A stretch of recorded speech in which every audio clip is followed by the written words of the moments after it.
What's going on, everybody? Um, this is an impromptu show, so no one's going to be here for a while. So I'm just talking to air right now. But I'm developing systems for the next version of my Pro plan, and I'm doing it in X16 um, because I don't know what's coming in X17 yet. Not that I could speak of, anyways. And so, but I know that I can improve some of the systems that are already in X16 and that X16 are capable of. And so I've got some new thoughts on that I'm going to work through today live on this. And a lot of it's probably going to be scripting. Some of it's going to just be layer set management. And it happens that I develop things and then all of a sudden I'd like lose track of the work aspect where I'm actually doing the work to find potential for improvements. And then I get some jobs, I work through those jobs, I hit some problem and I want to go fix it and I forget about it. And so there's a lot of that going on where I know I can improve some of the things. So I've been designing a house, and in the process of designing the house, I know that my terrain layer set is wrong. It's not showing landscaping. That's where I want to do landscaping. So there's stuff like that I want to fix. The main thing I want to fix today is that in layout, my pro layout, I've only ever given people one sheet size. And I was thinking, okay, well, I can give, and I gave 4 different layout styles.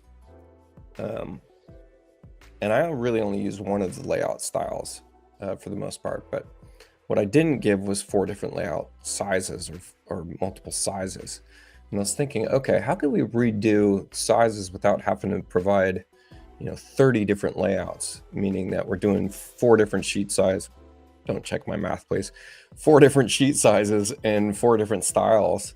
That's okay. So it's 16 different files. That's too many. It's too many to manage, especially when I come and find that I need to update something. So I was thinking, okay, what if we could drive sheet size just by creating a default set where it changes, all of the graphical elements here on this page. And so it would increase the size here. And that does work, but there are a few things that are being sent to this view. And one of those is, this is a saved plan view. This is a snippet of a CAD detail where the client information is introduced. And so if we're going to size this up, this box is going to be in the wrong spot. And it would be nice if it was not in the wrong spot, because when you increase the sheet size, it increases it about the center of the page, which I wish it didn't do that. I wish we could have a setting, to offset which direction we want our scale up from, because then this wouldn't be so problematic. So first problem is, if I do want to introduce this system or even test this system out, I need a way to get client information to layout in a way other than sending a layout box to it. Okay, so that becomes a bit problematic as well.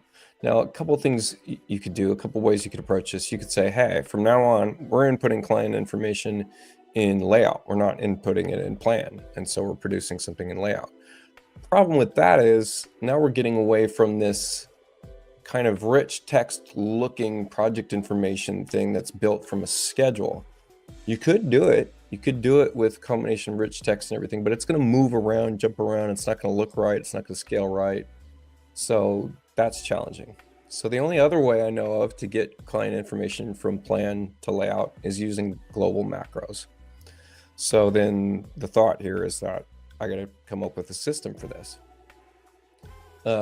If you've watched any of my previous shows, you know that I don't like, every once in a while I'll try to script, especially when I'm off camera. I'll try to script from my new knowledge of scripting, but oftentimes I'm going to go into either ChatGPT or Claude, and I have subscriptions to both of those, and do some scripting. So that's where I'm at right now.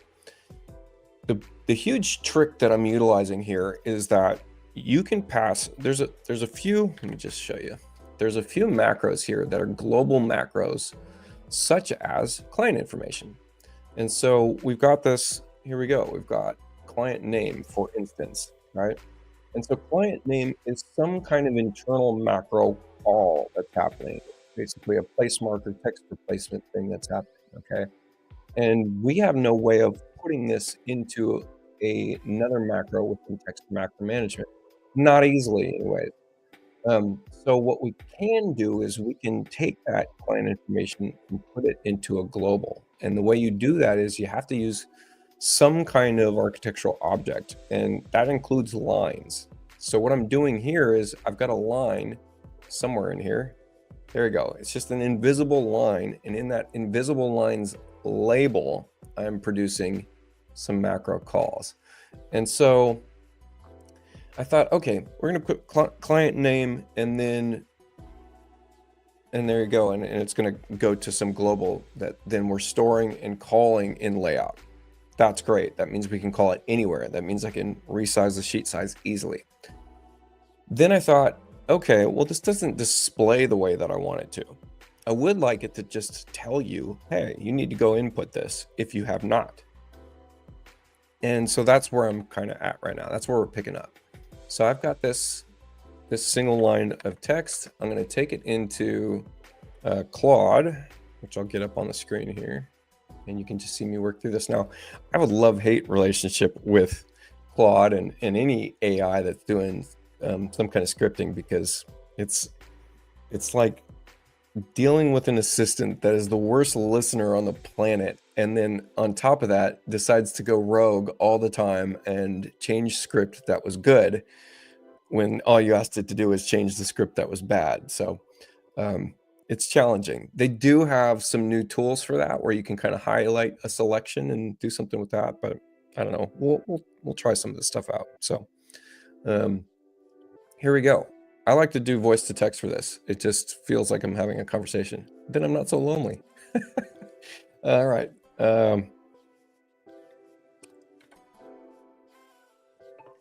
Rewrite this script in Ruby so that the conditional statement executes properly. And so what I will do is I'll write some terrible script that I know is wrong to get it to fix something, but I know that I'm getting close. So I know for those of you that are watching this, you might not have made it that far with Ruby scripting. So you might not have known, the approach here, but hopefully the more you try this stuff out, the more you learn from it. And there you go. The other thing I'm thinking about doing is seeing if I can update my Ruby chatbot that's built into my website. I don't use that bot, mainly because it doesn't have Canvas. This has Canvas, and I'll show you what I mean by Canvas. Put this on Canvas, please. Canvas, both ChatGPT and Claude have this. And what it does is it gives you a workflow sidebar. You can see now that we've got this sidebar action happening over here. And that means that when you ask it for an update, it will update the code on the right-hand side continuously. So it just keeps this open. I'm not sure what this preview part was. That was interesting. I haven't seen that preview section here with this button up here, preview and code. All right. So what did this do? This did a whole bunch of stuff. Import React. Oh, okay. That was the code for that. All right. So what do we get? We get a copy button at the bottom. Client name, if client's name nil. And I'm going to tell it this needs to be single line code. And opening and closing signs are a place marker to call the code as a text replacement Ruby script.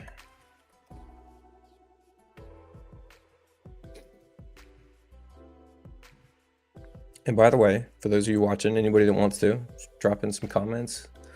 If you got some questions, if you have something, I always love doing this. If you're watching my show, feel free to ask questions about Chief Architect. I'll do a little offshoot and show you something. So if you're just here hanging out and you got a problem that you'd like to see me work through, I'll do it. It's fun. It's good exercise for me. I'll take a little break from what I'm doing. All right. If client name, bam, bam, bam. it didn't quite get the definition, but it's close enough for me to see the syntax. So I'm going to copy this and bring it back to Chief and see what we got here.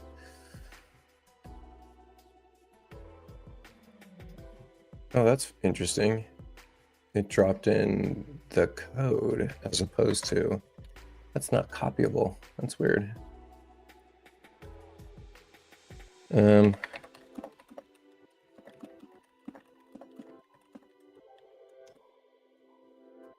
See if it'll correct itself. There we go. Okay. So I know this is tiny on the screen. Let's see, client name, and this is just text that's going to happen, right? And then if it's missing our global, if client name is nil, then, okay, so it's double question mark is what I was missing. So this is what it's saying. If this global name that we've created returns as nil or blank, no text, question, then that's what this condition is starting. Then it's going to put the value input in tools client information. Otherwise, that's what this colon is. Otherwise, client name, and we need to make sure that there's no space here. Okay, there isn't. All right. Otherwise, we're just putting, this is where I need to fix this.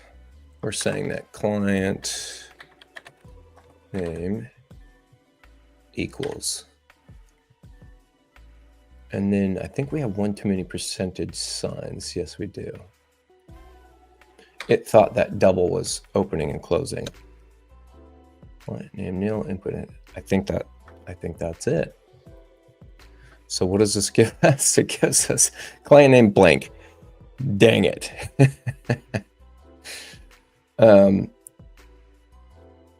So it's almost like we need to just define client name as input in information.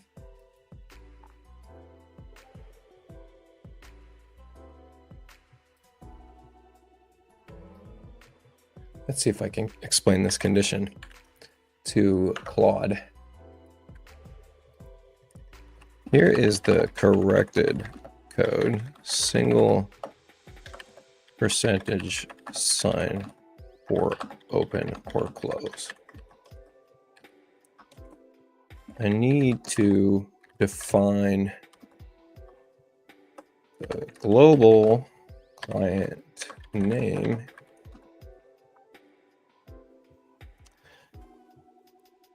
I guess we could just define it first. That makes sense. It doesn't need to check if it's blank or not. We'll just define it right off the bat.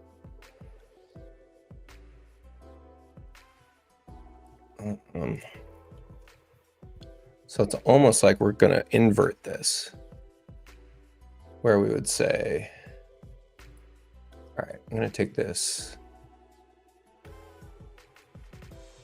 nil out. So this, we'll just put this in lieu of the other item. Bam. So this goes like this. Opening percentage sign. I saw a comment come through, by the way. I'll check you out in just a second. Client name equals client name blank or this. Input tools. Blah, blah, blah. I think that works.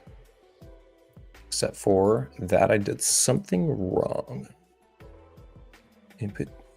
It shows this. Interesting. All right. Greg Wesley, how's it going? Nice. You're in my town. I was just down there. I was just down there getting bagels.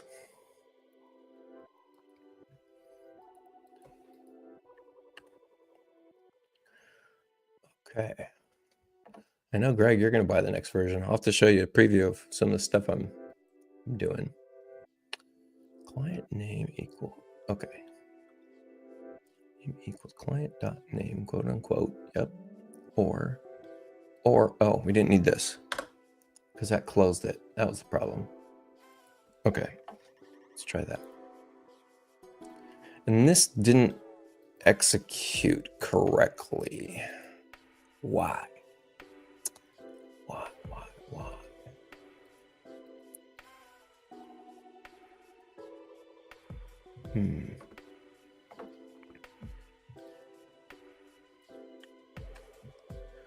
Let's try.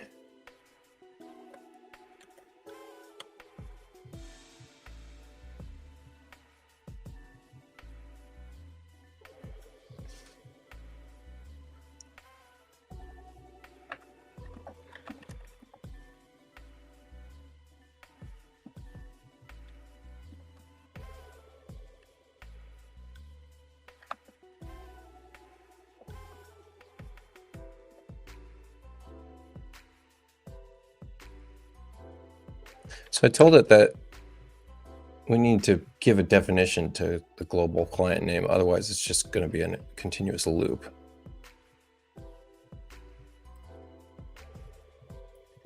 Let's see if its method works better than my failing here. So this still just says client name blank. Dang it.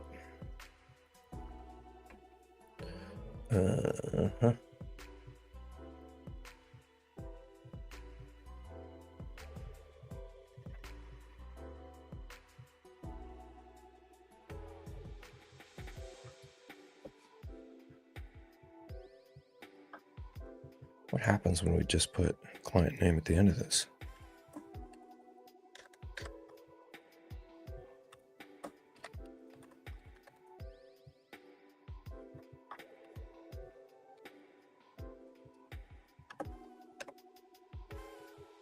Still blank. Well, maybe I'm not going to get to this. This feels like a lot of effort to just get it to say, hey, input it in the, in the information. Dang it.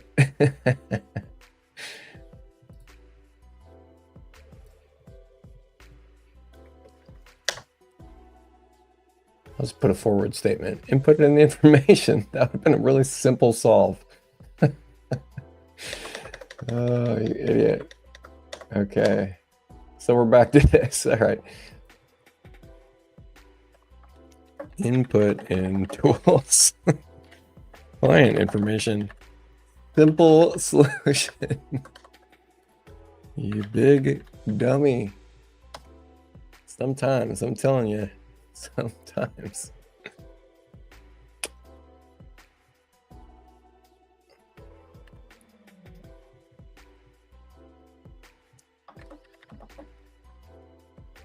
Want zip code to come after client name. There we go. Spent the last 3 weeks using Chief to 3D print a model. No kidding. Nothing's usable on resin printers. Why? I'm curious why. I suppose you could do some cool stuff with just printing the structure. You ever tried printing the structure and doing one of those resin pens? I saw someone build a whole like 1/16 scale model car with just the 3D pencil. Built a cardboard frame, started just tracing that out, the skeleton, and then just putting down layers and then sanded, bondoed. It's crazy. That's pretty wild. I mean, I suppose you could take all your wall types and just make them solid, but even when they're solid, they're not. They're hollow, right? So I'm sure there's programs to make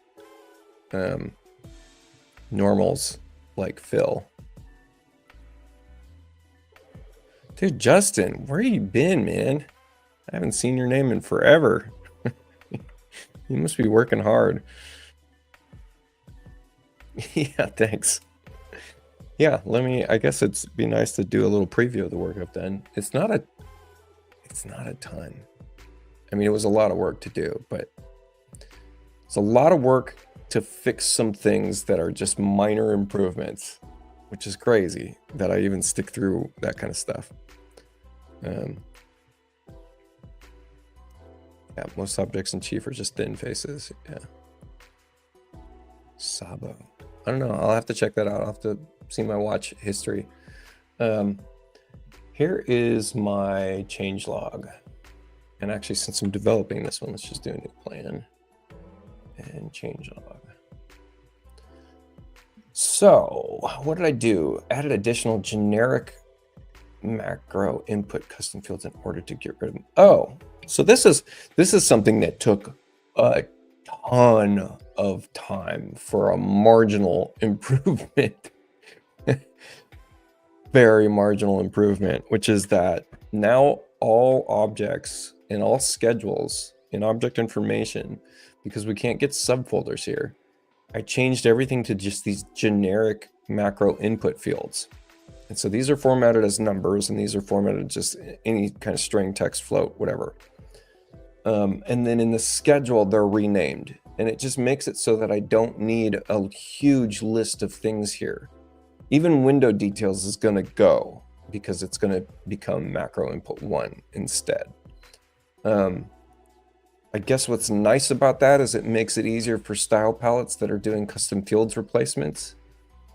So maybe that's an improvement. And then it's just limiting the number of categories here. That's really all it's doing. So that's one thing I did that took me so many hours because I had to change how everything was scripted, and I had to change how all the tools that utilize replacing of custom fields. I had to, yeah, I can't even remember all of it, but it was a lot. But I'm happy that I did it. Changed colors of elements in working plan view to look less visually confusing. I'm not sure what that's about. Changed some colors. Added a special designation in macro to report rooms of your choosing to a special so I redid the area analysis calcs, and I am very happy with that system now. It's really cool. Not only that, but it's a breakout system as well. So, which means that it can be used as an add-on product for people that want to just buy the essential plan and later upgrade to the area analysis, or they want to add area analysis from the pro plan to their own template because they don't want to fully adopt these templates, which we know those of you that have adopted templates, they're crazy. They should use this, but I can't win them all. So naming this edition, let's just name this whatever, living. And let's just say that something is some kind of unconditioned area over here. And then I did add a couple of railing symbols and stuff. So I've got this guy right here, post a beam, deck railing. And then I added a deck edge tool. If you wanted to extend the edge of like a patio or something. This does define a room, so you have to come in here and say that it's something else. Say that it's a deck, whatever, what have you. But the area analysis package now, and I've played around with putting this in a saved plan view versus a CAD detail. It doesn't benefit either. It doesn't benefit anyone either way. Like one more than the other than it's just, yeah, I don't know. I don't know how to explain that. I don't know that it helps to have it in a CAD detail versus a saved plan view. I don't know that it does anything. But here we go. Is impervious areas is driven from both a polyline and any room that you designate right here. Now I've played around with thinking that maybe I designate it somewhere else because this doesn't seem obvious to me. So I think I might put this in project label options. But balcony, deck, porch, landing, those are considered impervious areas. So that deck showed up here. It's in the calc here. And then decks is a breakout category, first floor breakout, second floor breakout, total conditioned area. And then on top of that is I give you some additional tools for doing things like saying, hey, maybe this is not considered in the calc over here. And maybe we're going to say that it is conditioned area though. I don't know why you do that, but there you go. And then maybe you're going to omit this deck from the schedule, or rather that deck edge from the schedule. Okay. And so that, you know, updates everything here. So suddenly we have no unconditioned area, impervious areas changed, etc. So this is single click area analysis. I'm super happy with this. So that was a big one. And that took a lot of work getting that together. And let's see what else we got. Change log. Uh, bu- bu-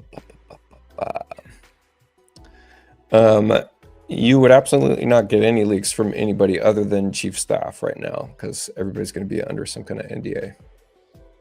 This is addressing Pino there. Hope I'm saying your name right. PT. Okay, what else I do? Filled out example client information. Okay, that doesn't make any difference because it just disappears. That's a dumb one. I'm gonna get rid of that. Added 2 new tools to designate a room as condition. I just showed that. We changed all the nomenclature to, instead of this 2" by 4" we changed it to just 2x4, and that was a common request in the suggestions. So if you're putting stuff in suggestions, which is either in the forum or the Discord server, I do get to them, I do see them, I do implement those changes. They go in a queue. I definitely take the time to go do all that stuff. Changed cabinet defaults to use generic custom fields to further eliminate more specialized custom fields. Okay, so that was that macro input, etc. The other thing that I did with cabinet labels in particular is that it used to be that every cabinet type had its own label, macro label.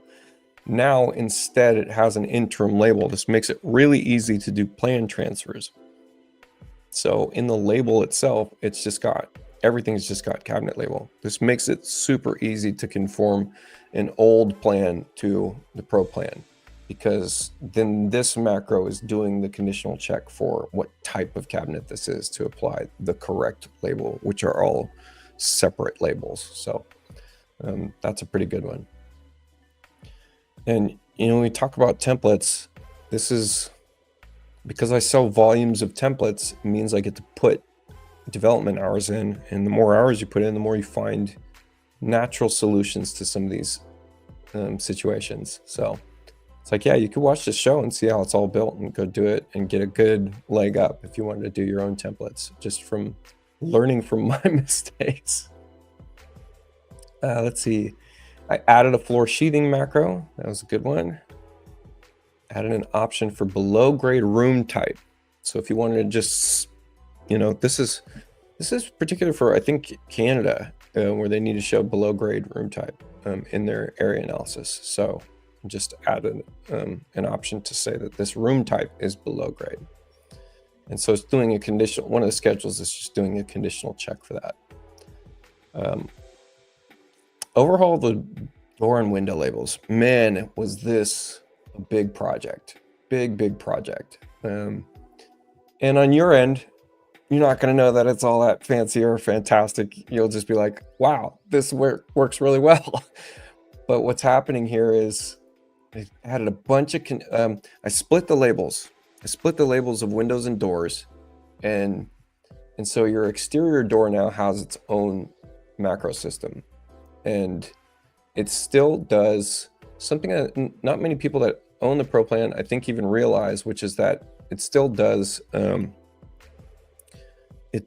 it has the modifier in supplier where you can overwrite type. So that if I open up this exterior door and I go into object information, and in supplier, I say that this is whatever I want, right? So it's going to add that. And it still stacks too at your threshold. So it has its own set of thresholds in project label options for, you know, how wide before this stacks. It still will accept existing versus, you know, like to be removed conditions where we're adding a prefix to this, right? So if I use this tool on the window, it's still going to give us that existing condition, and it's still going to stack, etc. Now what I added on top of that is that in supplier, if instead of just typing whatever you want, you go plus whatever I want, now this knows to leave type and handedness intact and add whatever I want on top of that. So this makes it really dynamic. Why would you do this as opposed to just opening the dang door and putting it in the label? Because we still have conditional changes when we go to like window order overview, or we go into, you know, framing floor plan, and it's showing rough opening instead, where it's not going to add that additional information. It's showing our rough opening instead. So this is kind of the power of that whole system, is it's very, very dynamic now. And it was all to just distinguish the two. I also did some work on the bifold door, and it's not complete yet. You can see here, because this should still say bifold instead of four folding. But the check that I put in here was that if I've got left one, right two, etc., it's now going to tell you what type of folding door it is. So 1-3 folding, and you can should still be able to add on or replace that. Let's try replace. Works, and then it still should be able to add a plus in front of it. Yep, still shows that folding, and it should still stack. No, it does not do a stack, so I mean, you might need to work on that just a little bit still.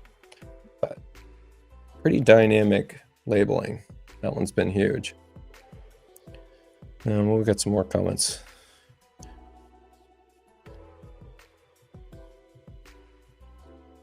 I could turn them into solids easily. I swear to you, there's a program out there that will just automatically fill in between faces where the normals are not facing each other, right? You would, if the normals are facing each other, don't fill. If they're not facing each other and they're within whatever, it should fill. I swear there's a program that'll do that. You're raising the price? No, they didn't do that. Renewal's already up, actually. It didn't raise us up. Got your name right, Pino. All right. Yeah. Well, I'm going to be upset with they raise it up, but I think I would understand, but I'm still going to be upset about it. Let's see here. It's already so expensive for me to fly to. I fly to Idaho every year in August, and that trip's $3,000. And I have 5 notes from last year, and I have maybe I had 7 notes from the year before. Like, that's a lot of money to get very little out of it in terms of understanding, approach and features, etc. I go to be a presence in the community. I also go to talk with all the developers. They're really great people, so that part's very enjoyable. I like that part. And I also go because I meet a lot of my friends that are online friends, and you go meet them in person. Yeah, they end up being real humans. And they're cool. And there's always some kind of business opportunity. Let's see, add an option for below. Okay, overhaul the door windows. Yep.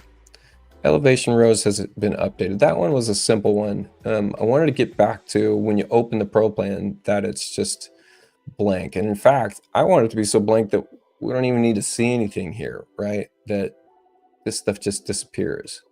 So I might even get rid of these call outs just to be on the print set so they're not more confusing. But the rows is now here, and before this was throwing an error. Now it's not. Now it has some preliminary definition until it's put into a room. It also used to be that you couldn't have wall elevation cameras without a room defined, and somehow that got changed and I didn't know about it. So now I got to get rid of those 4 walls that was always here when you opened it up. So that's pretty slick. And then I took away the drawing sheet border. If you want to see where the drawing sheet is, it's pretty obvious. You just click it on and it's going to be there. So that was the approach there. All right, back to my development here, which is that I should have been able to define something here. Code name is client name, blah, blah, blah. So now let's test this, is the next part of this, which is, I think I want to overwrite. I'm going to overwrite my template, and we'll just name it something new. Actually, I'll take that one. Okay. So I've got an untitled layout here, and I'm going to relink to that file I just created. It's going to populate info from that. And then here's what I'm thinking is on my page 0 under client, I'm going to get rid of this box. And here's where we're just going to go client and maybe some tabs or something. And it should just be able to do client name. Bam. And so in here, Alt T and D and D and tab, shift tab, tab, shift tab down. Wow. Good practice to use just keys. I like that. So client name, John Doe. And so if this works correctly, we should be able to go into our project information and it show John Doe here. Now this is what I'm trying to get rid of. I want to get rid of this. It's just more confusion. I want to make this page really easy to understand. So we're going to get rid of that. All that. And so here's our report. John Doe. Input address and client information.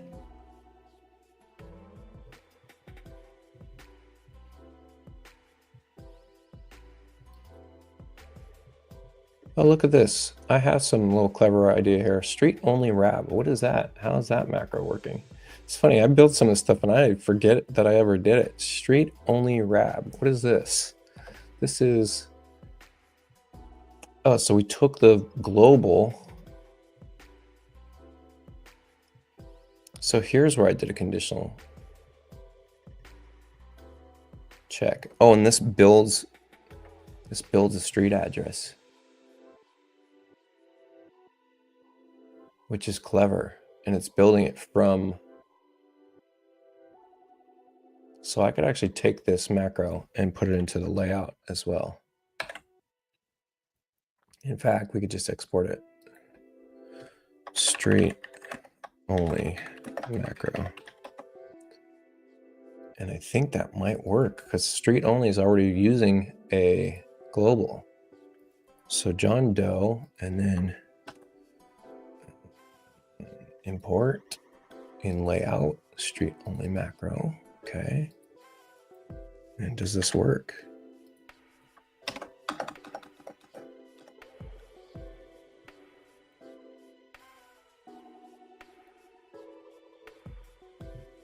No kidding. That works. Great. That took all the work out for me. Thanks, past self.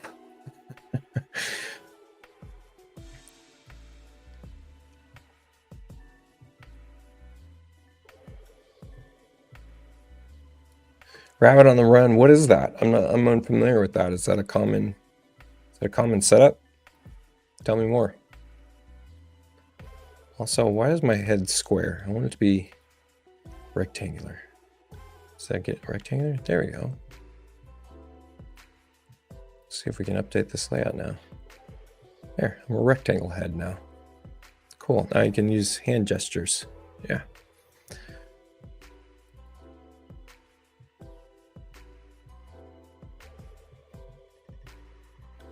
Do appear in the like. Tell me more about that. I don't know what you're saying. Bad AI. I am running off a single curved monitor, which makes it really difficult to stream, you know. And there's not. I think it's a value add for me to do this zoom feature. I think that's really important to my videos, and it does not work with some of the partial screen recapture softwares that make a virtual monitor out of a portion of your screen. Well, then my zoom key system doesn't work because I lose my mouse cursor, because the zoom tool is emulating a mouse cursor when you're in zoom, and that breaks that emulation once you do an application that didn't consider their software. So it's really tough to do streams from this widescreen because it's just not the format that I love. I love this to be, you know, full screen where you can see the whole screen.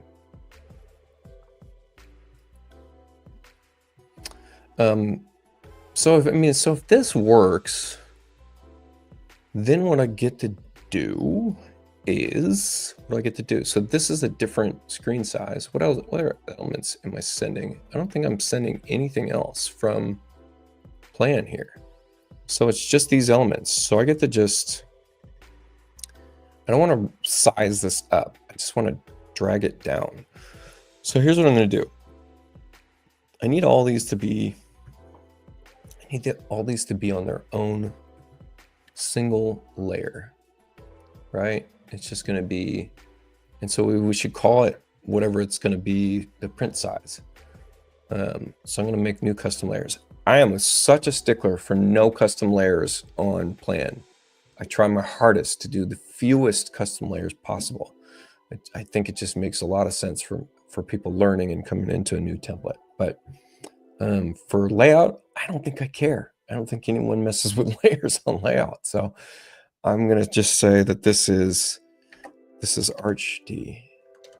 Maybe we'll do it all caps, Arch D. Arch D title. I don't think it needs to designate title, just Arch D. Great. So now everything's on Arch D, bam. And now we get to copy, drag this down, and say that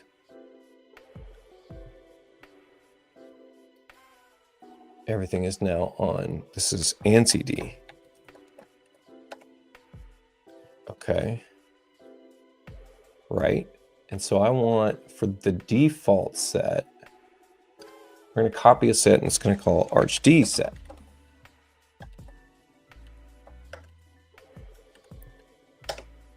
And ANSI D is not going to be displayed in the Arch D set. Okay. Copy set, Arch ANSI D. And now Arch D is not going to be displayed. ANSI D is. Bam, simple. And so then we just need to expand this, and we get to add some additional stuff here if we want to. Revision could go a little bit longer if we wanted to. Yeah. The box scale is not going to be something we can translate from different sizes, I don't think. Is that true? Boy, that'd be clever if we could do that.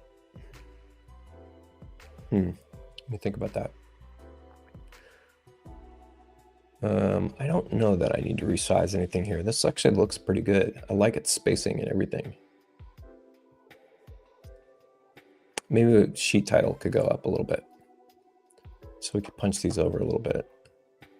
I don't like getting too close to edge border, right? This can go over. This can go over. And keep our element spacing similar. Yeah. I also know that I need to change this to some kind of, your logo goes here kind of a thing is what this should be named. Or just logo. If it was just named logo and then people dropped in their own logo image wherever the layout saves, that would just fix this for them. But it'd be nice if it was formatted to some size that was like a common size. Not sure.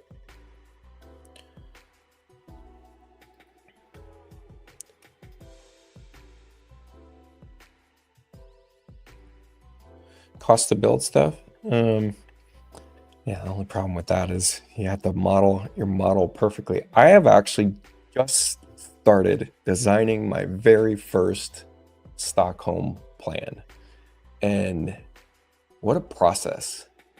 Boy, does it become a passion process, and I think I'm probably losing my butt. I'm gonna have to sell like 20 of these plans to make anything back. Will I care if down the line it does that? No, I won't care at all. And not only am I selling it, but I am going to provide some version of it in a full plan set to show people that buy the next versions of my template how I build out a full plan set. And right now, this was me working through and deciding that this is not workable information for me. This is too much. I can't see, like, so I need to improve this.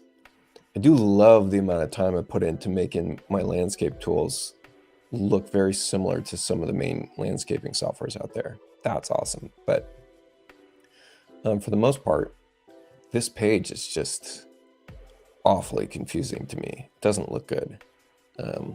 So I definitely want to improve it. I think these lines could be lighter. I think that I don't need my walls to be black. I don't think that's helpful at all. It's just too much graphics on the screen. So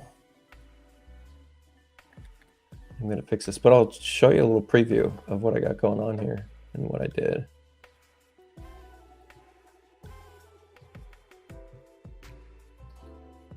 Boy, that should have changed all the wall colors and it didn't. Oh, I must have like some kind of poche fill on here. Oh, I do. Yeah, don't want that. Or maybe I do. Maybe the poche fill is the problem. Maybe it just needed to be a lighter color. Yeah, that's a little bit better. Don't need to see electrical. Well, actually you do though. That's the thing. You do need to see electrical if you're doing landscape electrical. That's tough. That's very tough. Anyways, getting sidetracked. So my working plan, my floor plan here. This is my interesting little project. And let's go take a look. I seem to have a few saved cameras here.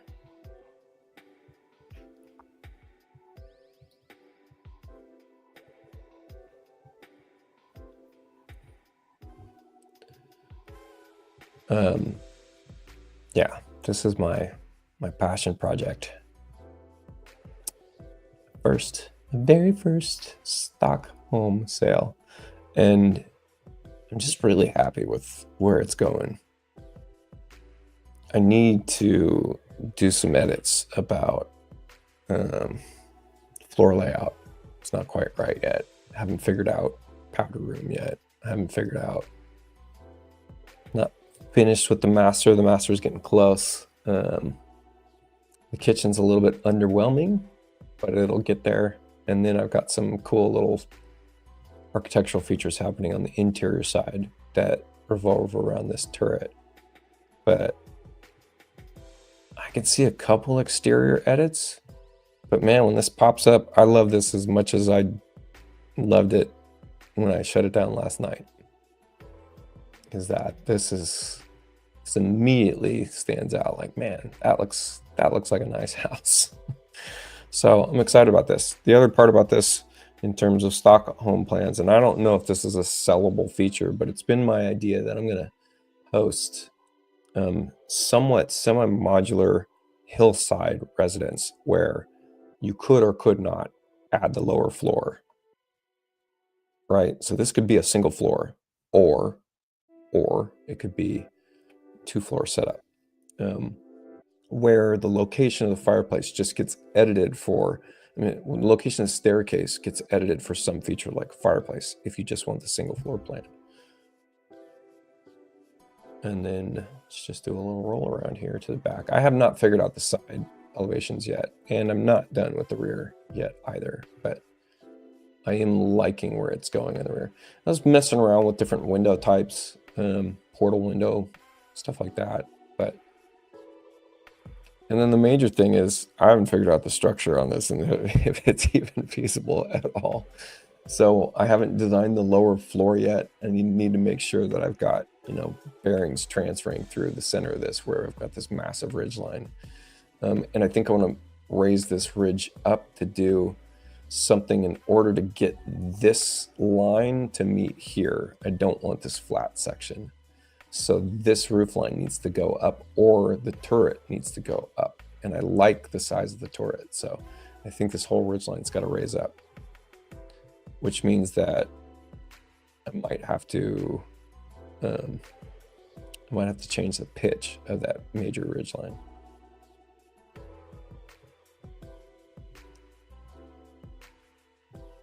And then this is messing around with just some of that, the barreling.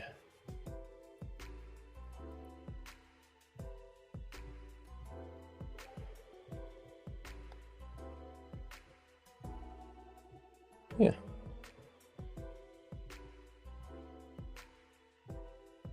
And I don't know how much of a vaulted ceiling I can get out of this. I need to check that too.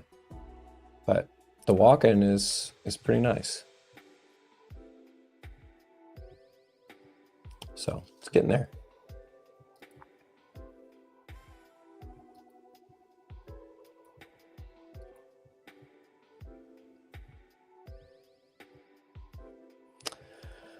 Okay, so what do we have here? We have the ANSI D set, and if we switch to the Arch D set, yeah, changes sheet size. ANSI D set, Arch D set. And so I want to just make that, I don't think that needs to be a layer set drop down. I kind of want it to be a default set drop down. Suppose it could be a layer set drop down. Does it make a difference?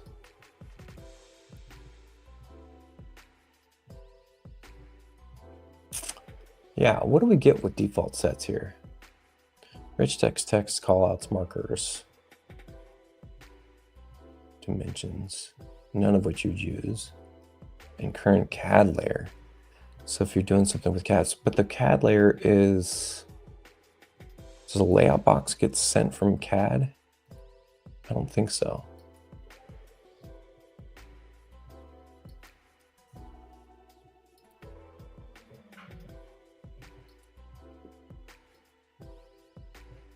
CAD default, yeah. So CAD is just straight up CAD elements on here. Yeah, I don't think it needs to be a default set then. It could just be a layer set changed. Sheet size changed, layer set changed. So I know that for this guy, this needs to be our Arch D. And then copy paste, resize this, and it could be ANSI D. Why does that look like that disappeared? Oh, shoot. Oh, because it's saved in plan. Oops. ANSI D. So I have to find the wash and then save it. Download, spam. The other thing I can do here is, doesn't work as well as I would want it to work, but you could do it so that I'm doing all different layout styles in one layout. Boy, that'd be difficult.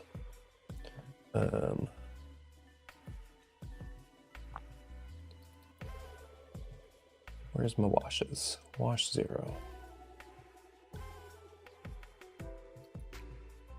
There we go.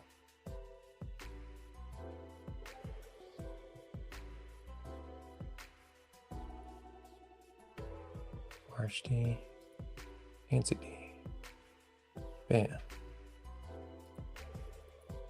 Arch D has this.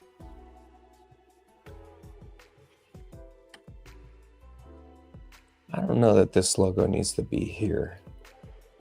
It doesn't. We've got it in the title block anyways, so get rid of it. So you can just get rid of default set. I don't think default set even needs to exist anymore.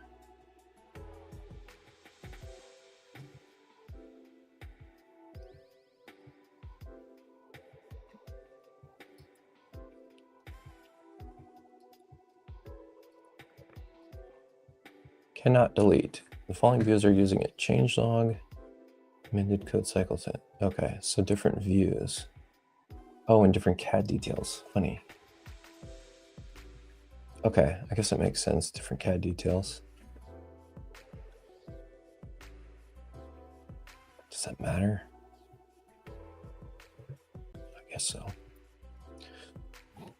Be nice if it wasn't an option as you roll through.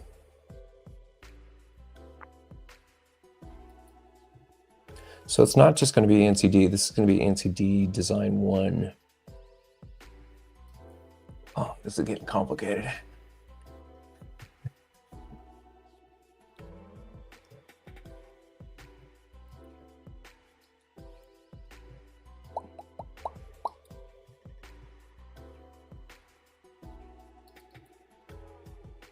Because this is C.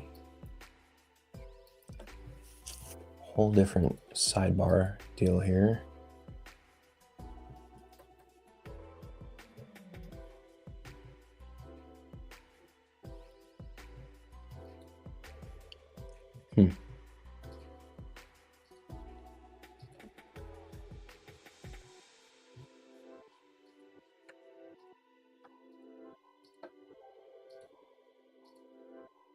It's basically all I need. If we could keep the revision table in the same place every time, that'd be slick.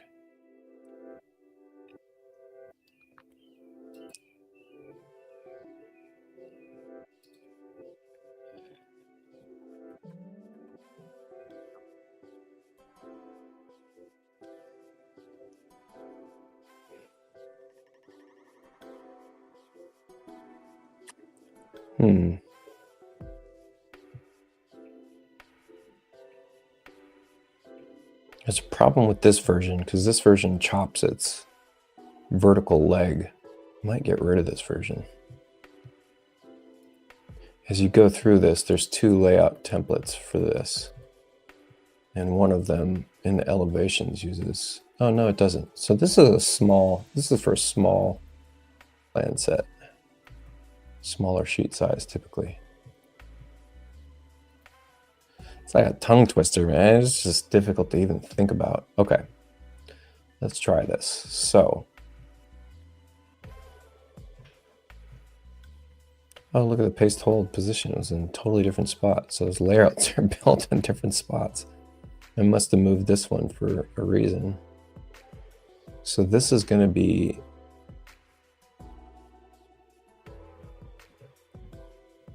Arch D design something.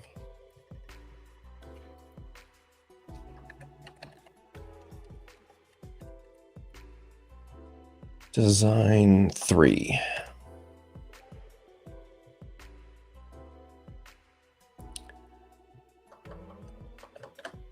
HD design 3. How about V3? What would be an appropriate name for this?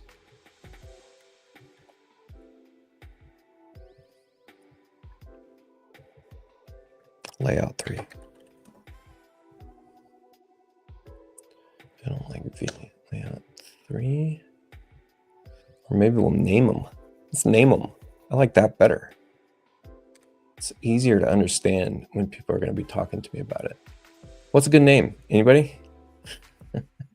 Should it just be the Pinot layout? I always ask ChatGPT for series names of like architecture. I need a modern name for architecture. ChatGPT is great for this. If you didn't know this, by the way, you can save a defaulted temp ChatGPT versus regular ChatGPT. So regular ChatGPT, notice it says chatgpt.com. This one adds in temporary chat equals true. So if you just want a quick little thing, right?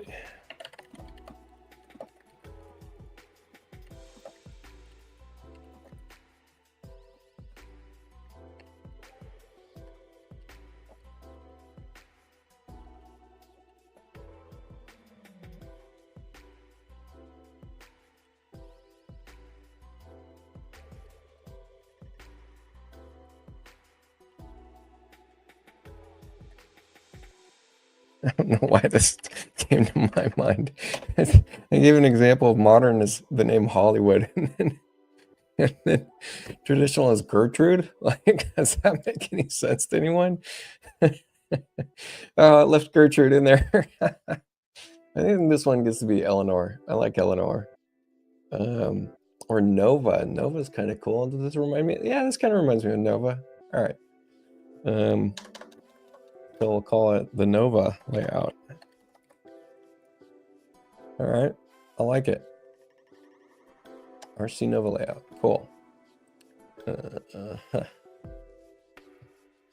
And for this view, it's off, and we need to manually edit our layer set management. And so the other ArchD style is going to be, it's a little more traditional. So maybe that'll be Bartholomew. I like it. I like Willow. I like Willow. Willow's a great movie. People think I'm so young, man. I know about Willow. You don't think I know about Willow? I grew up on that.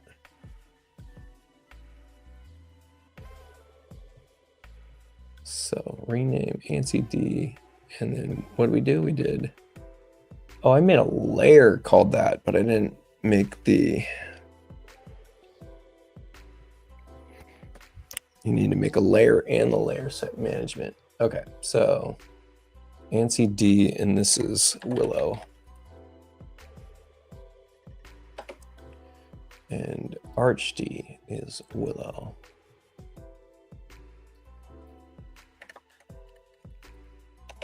And then let's copy ANSI D. And this is going to be Nova.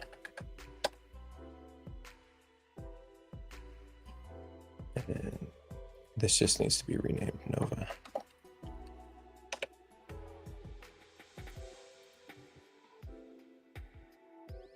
Oh, no, it needs to be named the sheet size, Nova. Okay. Ugh. Okay. Need like a mind map to get this going.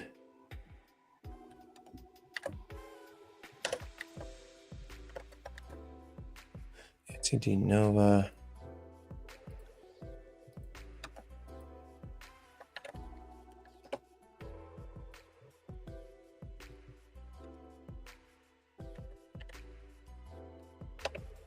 Okay, so for ANSI Nova, this is turned on, these are turned off. So that should have been able to make us do this. Yeah. Cool. Getting there. Oh.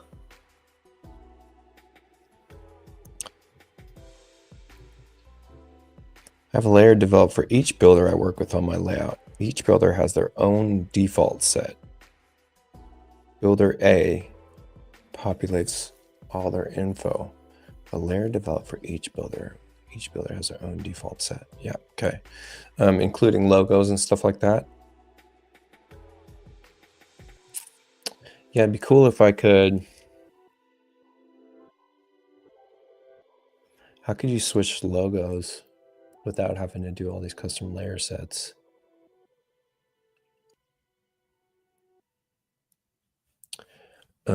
Yeah, if we just name it generically logo, and then logo is in the location of where your project is, it should just throw that in there.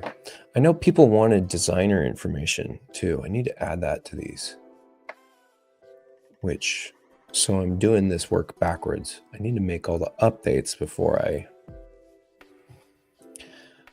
go duplicate all these and resize them. That's tough. So that would probably make me want to use a macro instead, because that would be easier. Yeah, that'd be a lot easier.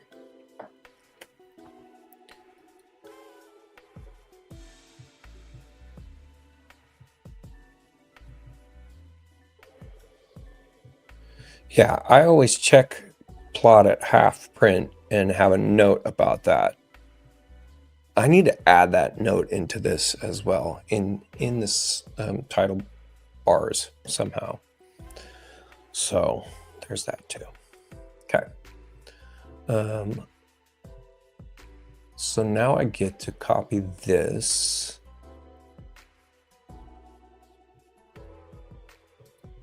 Paste all position, edit, NCD Nova, and now this gets to be new. Let's see. No, ArchD. Oh. Shoot. Okay. I did this backwards. ArchD Nova. Yeah. Okay. And not display that. Copy set.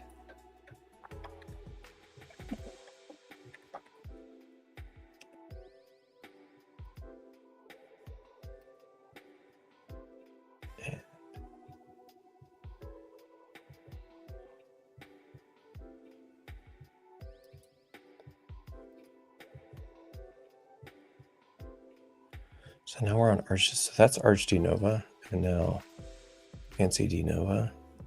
So these are ANSI. So this gets to go down. This gets to go down. Date gets to go down. And there you go. ANSI Nova, ArchD Nova.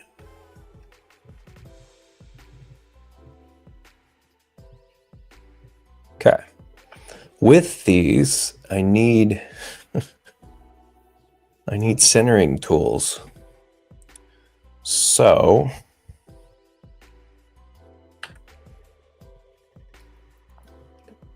right, this needs to exist not on CAD default, but actually let's get a layer painter in here. We're on ANSI Nova. You know, this is simple in form, but man, it takes a lot of effort. All right, so that's something that on each page you could use to center elements. And we gotta paste hold it, and we gotta kick this down. Okay, so now when I switch to ArchD Nova, we still have that centering. Yep. Cool.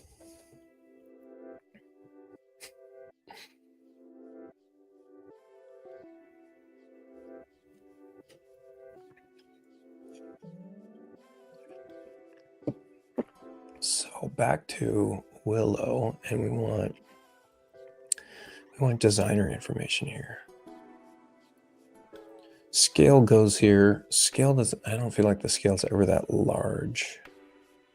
Let's switch to ArchD Nova, ArchD Willow.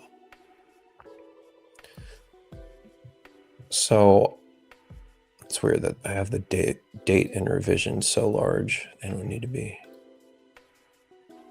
Date's going to be that big. Even the by is going to be initials, and description will be longer. Description might be even bigger than that.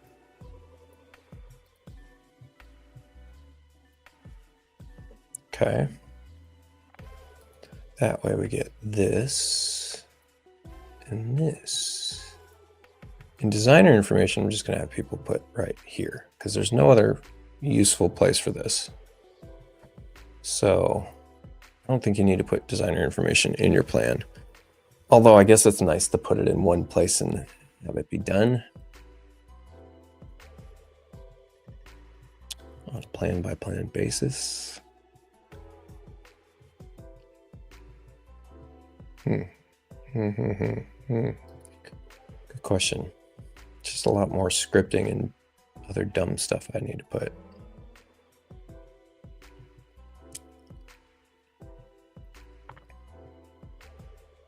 What's everybody's thought? You're going to input client information inside a plan. You're going to input designer information inside layout. Is that annoying? Would you want to put it in one place? I feel like you'd want to put it in one place. I just don't want to do the work. That's all. That's all that's happening here.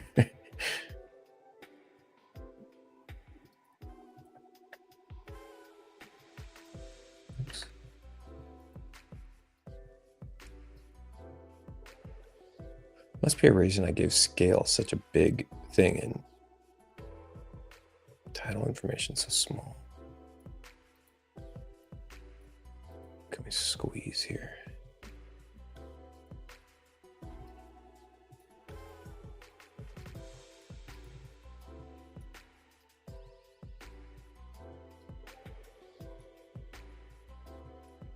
There we go. Got it on one. Let's do this. Let's just do this.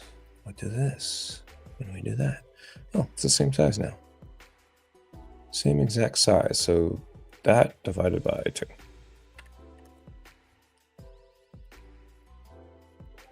Cool.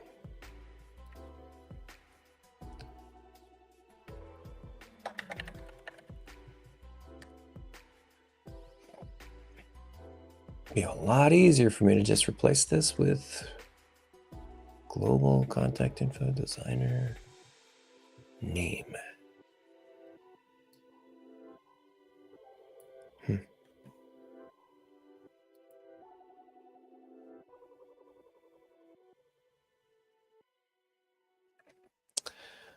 I mean, I could give people an Excel sheet to fill out, but that would assume that everybody wants to fill out an Excel sheet. Maybe not my favorite. Yeah, you can do that, but I don't think that's something that I would distribute as the default. Yeah, I could have it so that, you know, an admin's filling out an Excel sheet and it's automatically populated in plan. I can do that, but just like myself, I don't need that Excel sheet. I would never do that, so I don't need to do that because I'm sole operator. All right, so how does the street only macro work? Let's see how this works. We want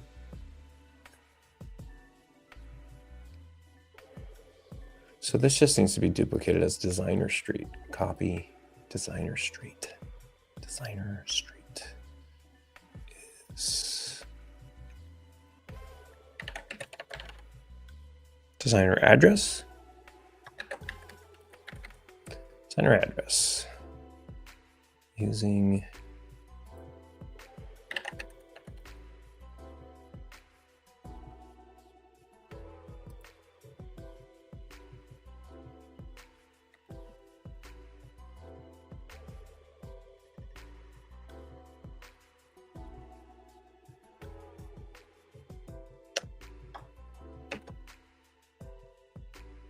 You ever have a really dumb, like, mind thing? I'm looking at street and how it's spelled S-T-R-E-E-T. Why does that look wrong to me? I know it's not wrong. Like, you ever do that? Okay, so designer street. If designer street equals street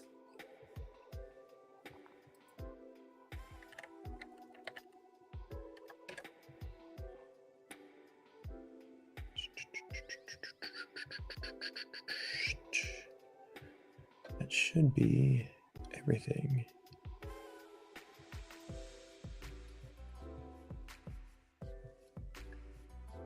Okay, so I should be able to come back here,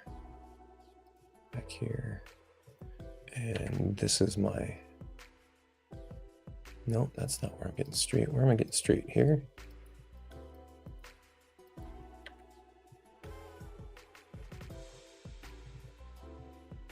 Nope, client name and zip code. I want to consolidate all these. There it is.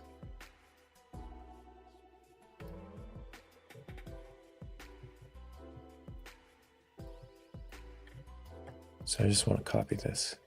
It's going to be the wrong size, but that's okay. And I'm going to paste it somewhere.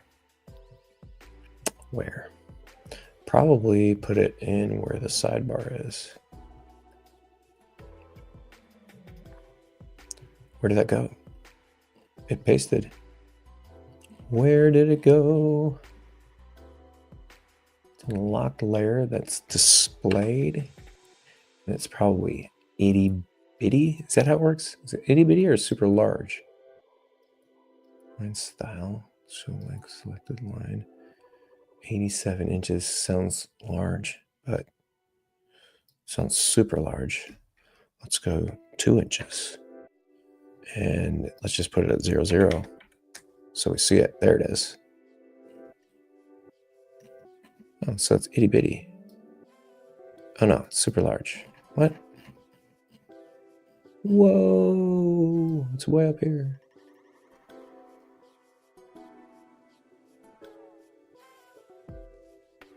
Okay. There's our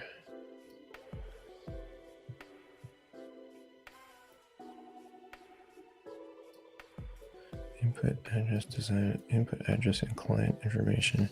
In designer information is designer street equals designer dot street, and then ding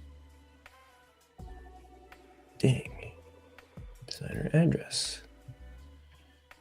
Okay.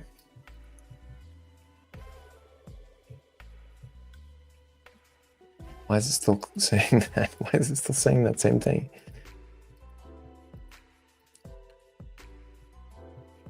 Oh, because I can change this macro. Designer address. Input address in designer information.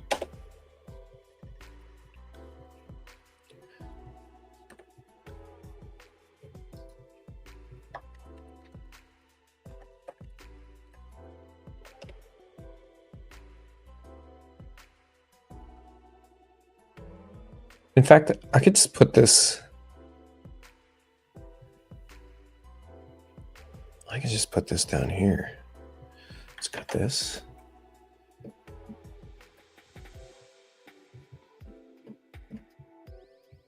Do we need to have it duplicate? We could just have it down here. I think. Let's see what happens with that. Let's get rid of designer name gets to stay there. Street only can disappear. And then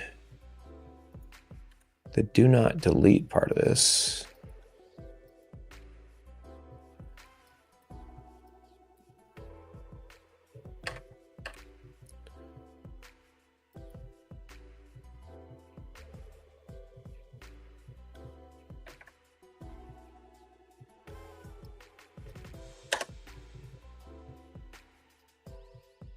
And so, does this work?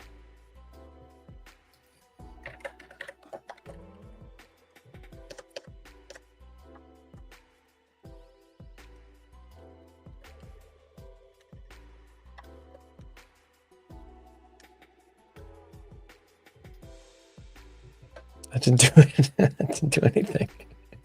Dang it.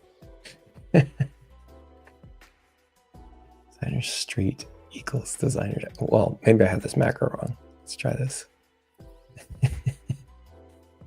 Designer street. No, I got the macro right.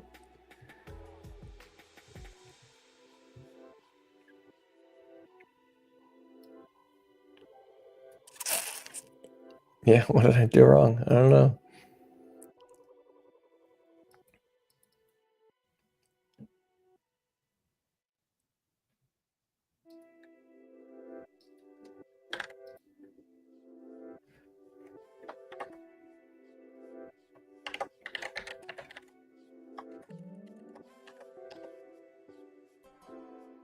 Yeah, it's just blank.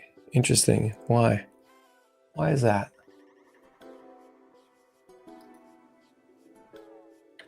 Do we not execute on page 0?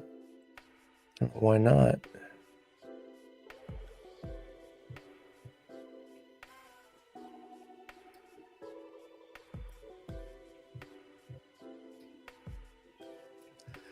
Okay, let's do another test.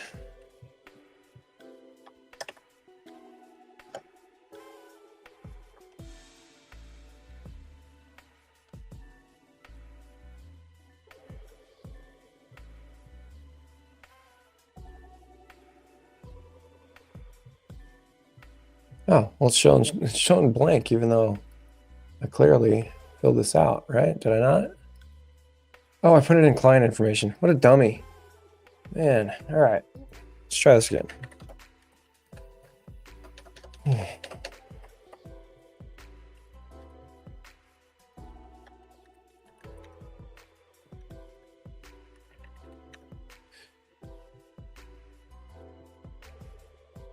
Hey, there we go. Oh, okay. All right, we're getting somewhere.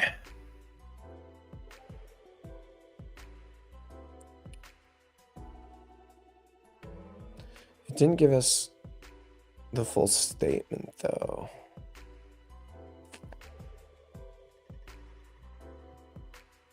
Did we link a plan with this? Why is that saying input address?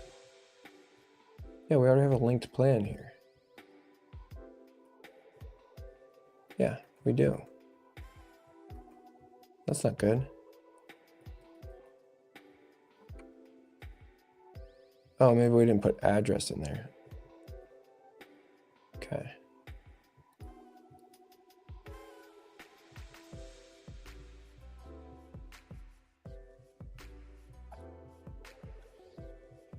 And this isn't full address, and I want full address.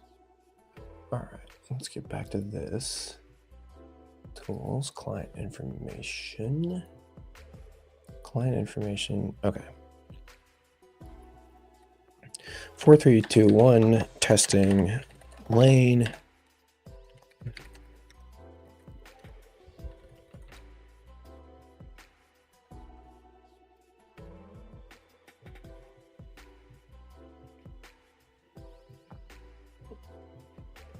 That produced this.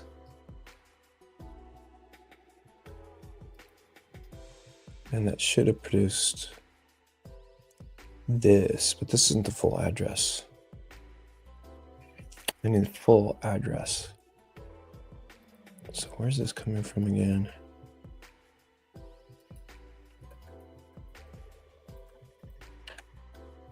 Street only wrap, street only. Why did I want street only? Oh, street only was just for plot plan. Yeah, this macro is not helping me at all. I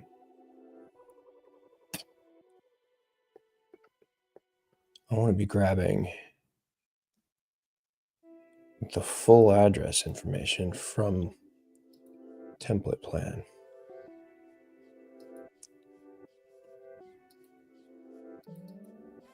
That's a full address.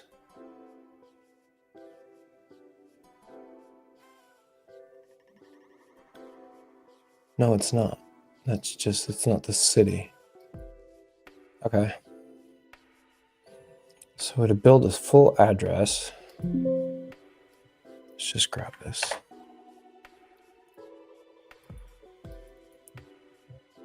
Client name. Boy, it'd be nice if we can expand this. No way to expand this. Let's just open up our favorite app, Notepad++. And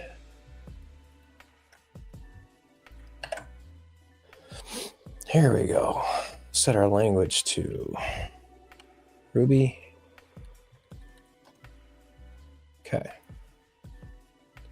So we've got client name.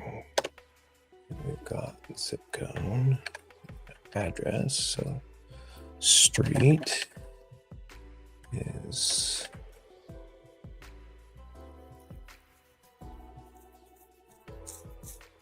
this should just be client street.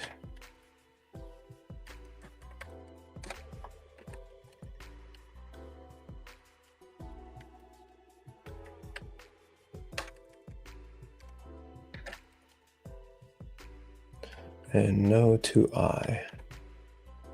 With that.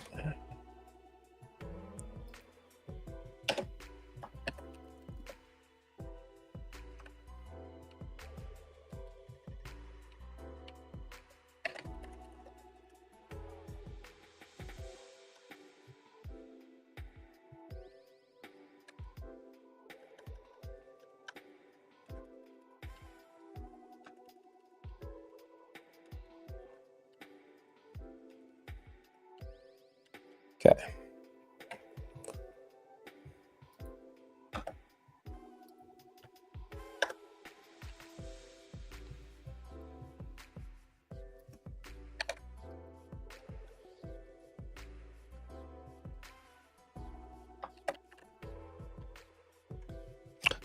I'm doing too much work right now. This should just be automated.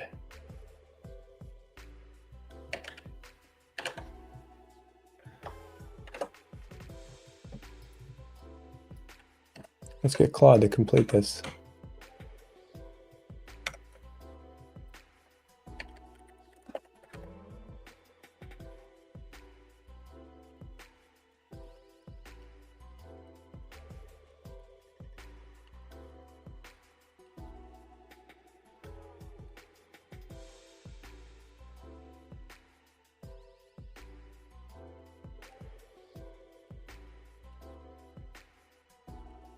See if it'll figure this out logically. Should be able to get it. Oh, it's doing some stupid thing though. I don't want the...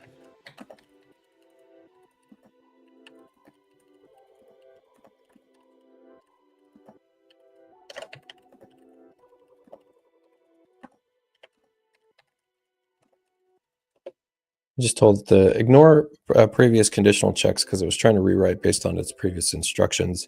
And then I put a partial code in there and said, just complete this for both the client information and designer information. So it should have been able to get this pretty dang close. Let's just... City, zip code, state. You forgot state, etc. Add in state.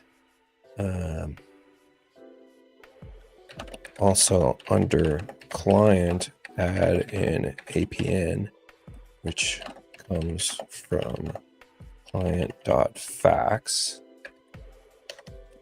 and add in scope, which comes from, what does it come from? Phone number 2 or something? Phone number 2, which I don't know what the dot is for that. What's the dot for phone number 2?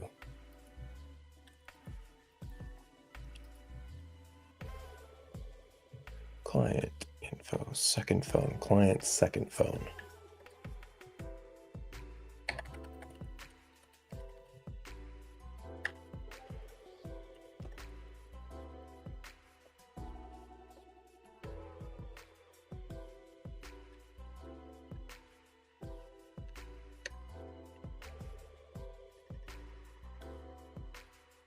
Is that more work or less work? Could I have just typed all this out or not?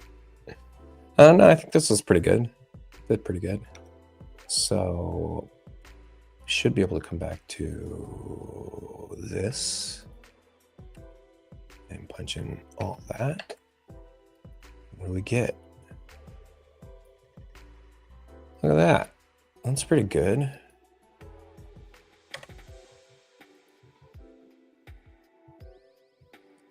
And are we still getting street only from this? If I get rid of this, do we still get street only? It should be. And I don't know why. Oh, this is just a established client zip code. I think we did that now too. Which that gives us automatic climate zone. Yeah. Now the trick is finding where the line is. There it is, right in the dead center. Okay. And so this isn't populated, it's not doing anything. Okay, so now designer information is coming from this, which is great.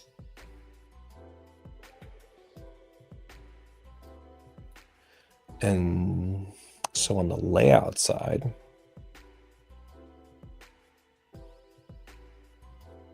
John Doe testing lane. On layout side, this needs to be,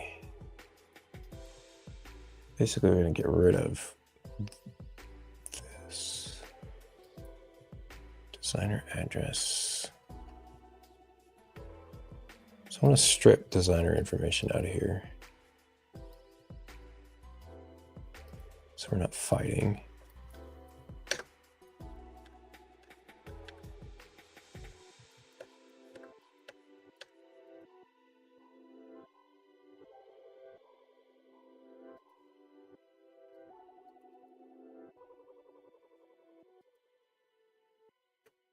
There's Chelton Drive. Okay.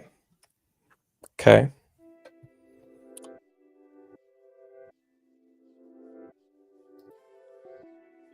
And so we want it to list all this, but we don't need to define it anymore. So we could take all this and now bring this to Notepad++.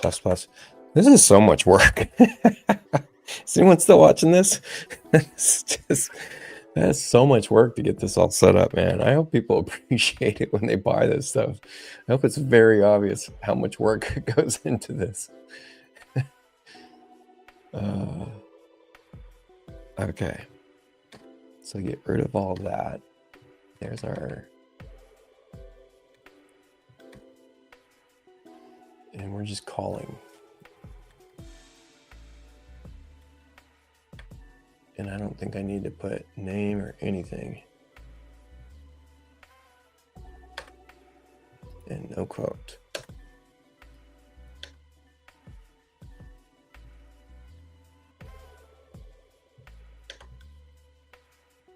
Yeah, here we go. Easier to see it in this context usually. I don't always script in here, but I do think it's easier. Ah! Okay.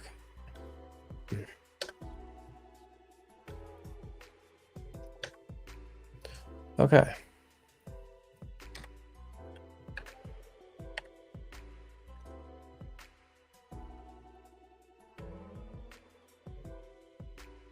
Wouldn't it be a shame if I forgot to,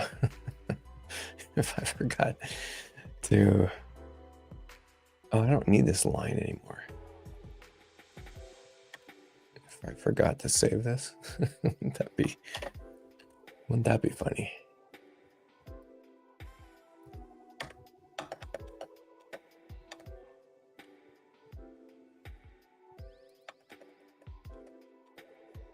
This only needs to be in 4, but we'll go 5, why not 6 or whatever the hell. What does that look like? What's wrong? What am I doing? I am doing checking the address and then it's comma CA. Is that right? Comma.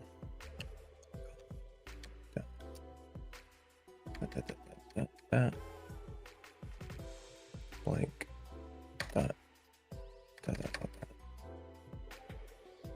Right? Oh, we forgot a money sign. Oh, what did I do? What's wrong with that? What's wrong with that? Designer, oh, it's wrong. Bam. That's picking up designer name. Why did this box get bigger? Who told you? Who told you could get bigger? Nice, Greg. And just listening to me ramble. Glad you're still here. This address isn't showing up. What am I doing wrong? Address is right there. Selecting that's a pain. Maybe I should make that an easier selection by what? Making a bit big closed polyline? Does that make it an easier selection? I don't know that makes it an easier selection. Might make it more challenging.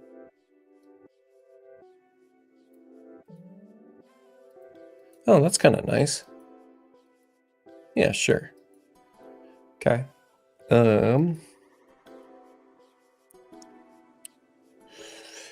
Okay, so why is the street designer street not working? Designer dot street, designer street, capital street. Yeah. That's right. Designer city. We got designer street right. So what did I do wrong here? Oh, there it goes. Okay, it was fighting an old global is what was happening there. Testing lane.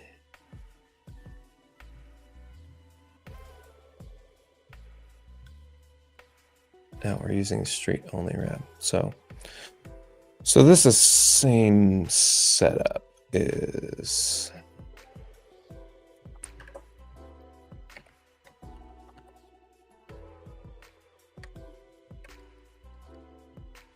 client street, comma,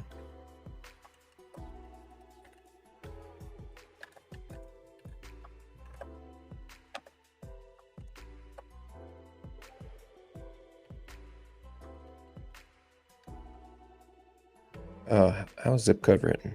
I don't remember. Not like that. Client zip code capital. Okay. Follow the convention. There? Nope. Dang it. How's client zip code written?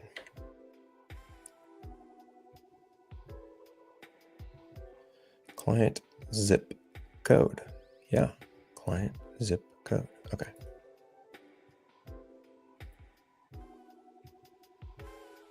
Oh, no global. Gotcha. Okay. That's there. Whew. Oh, so this is just the Arch D Willow. And now I gotta copy these because these are set up correctly. Okay. Copy. Let's drag these down. Let's make these ANSI D Willow, which makes them disappear. Let's figure out how to get to ANSI D Willow, which are now here. And maybe we'll get rid of. Okay, so let's get to the default set where we can modify multiple things at once. I'm going to take this revision because we like it. Paint that to ANSI D Willow.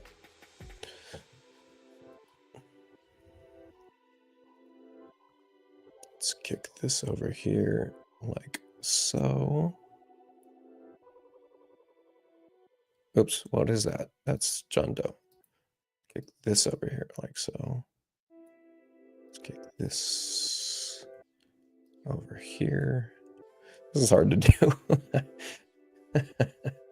You know what would be very helpful here is in the default set, paint these different colors. Bam, wouldn't that be nice? Is that helpful?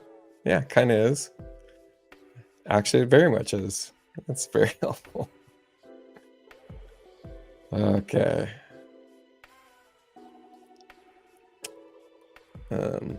You can do a shift and directional move, I think. Yeah.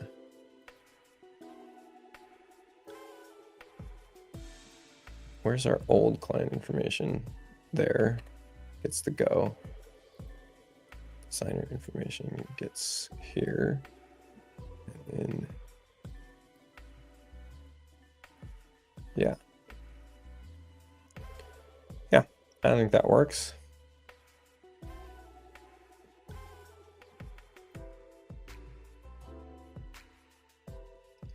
Okay.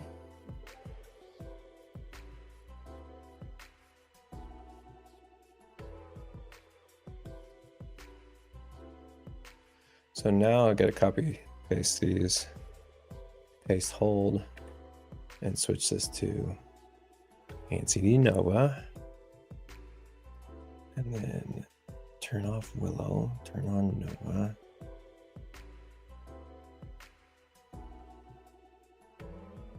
Turn off D Willow. I thought I put it on Nova. I didn't. Oh, what did I put it on?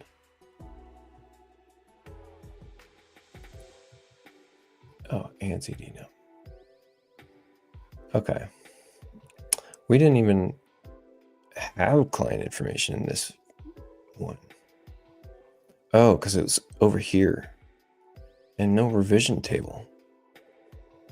It's interesting. What's Nova 2 looking like? There's the page titles. Yeah. Yeah, interesting. No revision. Okay, let's grab revision table from Willow.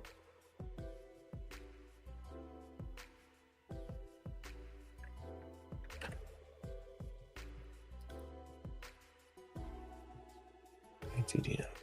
Okay.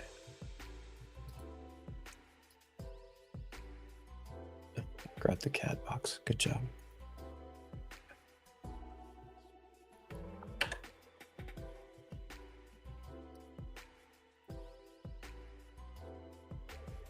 All right.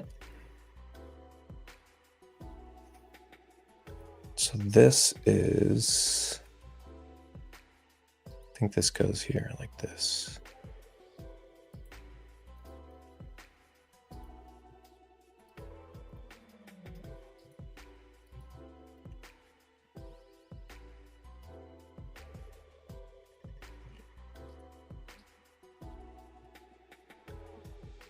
Do we like that?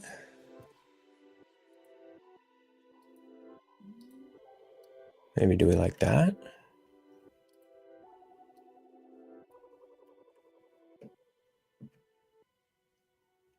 Why is this? Oh, I'm missing city. Oh, man, come on.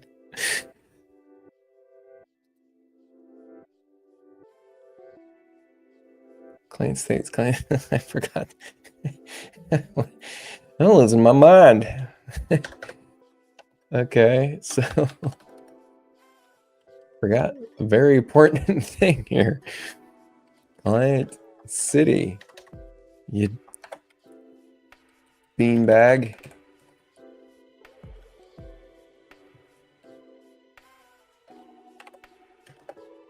There. Ha! Huh, that makes a big difference. Who knew?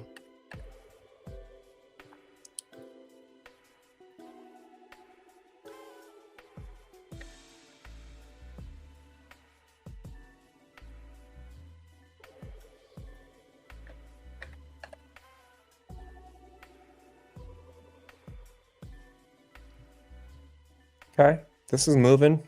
This is moving. I like it. I almost want to put this in the. I almost just want to put this on page 1.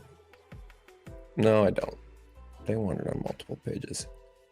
Could put it into the binding, just outside of the binding. Would be something we could do for this one. Yeah, I actually kind of like that. This is definitely like for a kitchen layout. Feels like to me. Let's kind of shift it. Should we center it? Center it.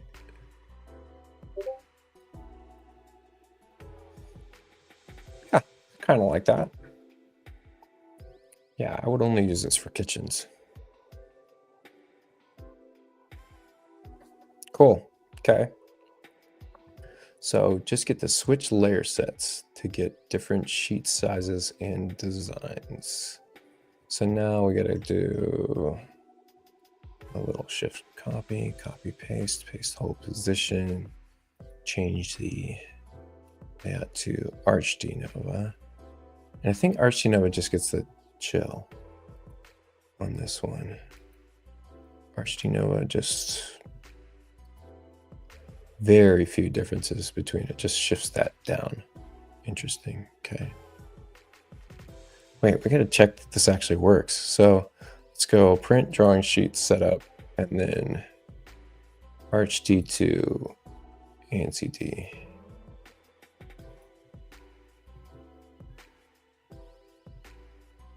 Oh, I had it backwards. ANCD is smaller. I had it backwards. Arch Nova Oh, no, that's not true. This just needs to be fixed. Yeah, so there was some changes here. Archd smaller? Archd's larger.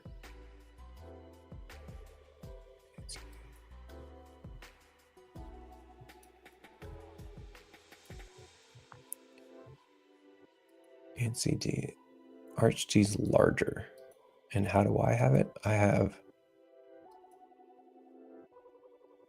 NCD is larger. Okay. How can I get this? Turn the drawing sheet off. I'll show a little trick maybe. Copy. No, I'm not going to copy paste. I'm just going to shift this 50 over and then kick all this to Archd Nova. Bam. And switch to Archd Nova and grab all this. Switch it to NCD Nova. NCD Nova. Gotcha. And then take all this, bring it back 50. Should be that I've updated this now. So for NCD, it's got to be a way that we could show the current print size. Would be very nice. I wonder if this reports anywhere. So we're on the smaller print size right now. We're on NCD. It's a smaller print size.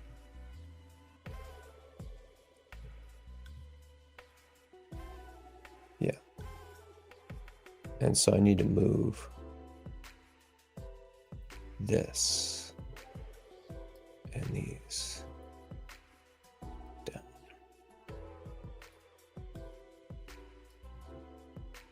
This used to fit. Why is this not fitting anymore?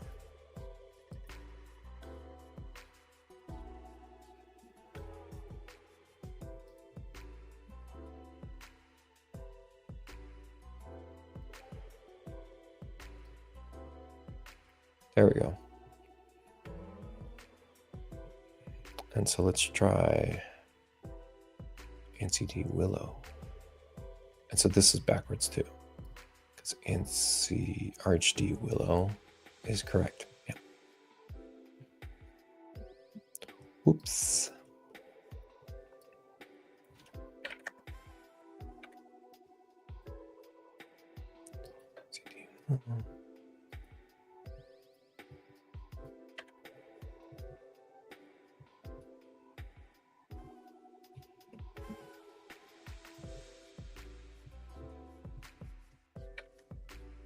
There we go. Cool.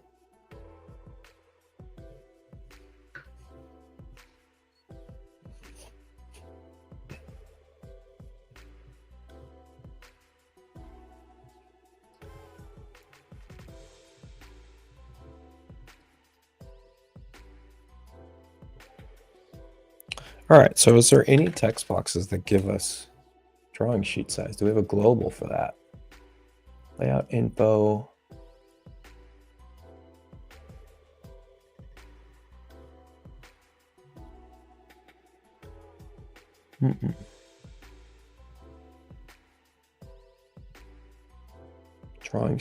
Drawing sheet size.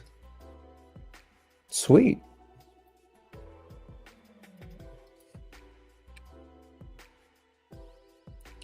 Why is this text so small?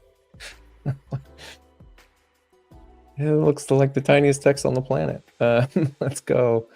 Let's just use a custom style and make it like 2 inches or something like that. Yeah. It's a little large. Half.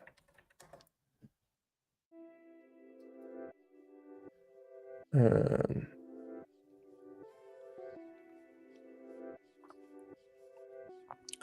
do you put this? Just at the top of the screen? Top dead center.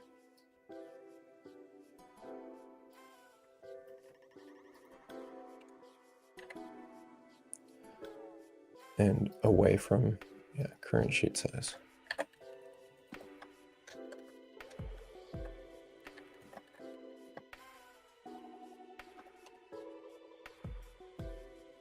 Nice.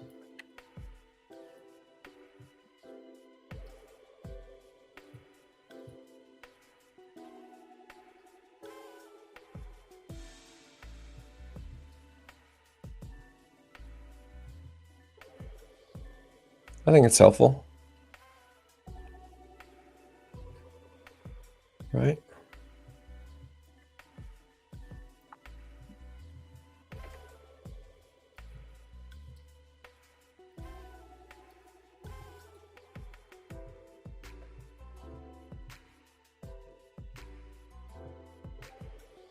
So it's Arch D. So it makes sense to switch to Arch D sizes. Okay. All right. And we got all this is done. Cool. Cool. What's up, Jared? Dude, I didn't see you come in. Oh, you just came in.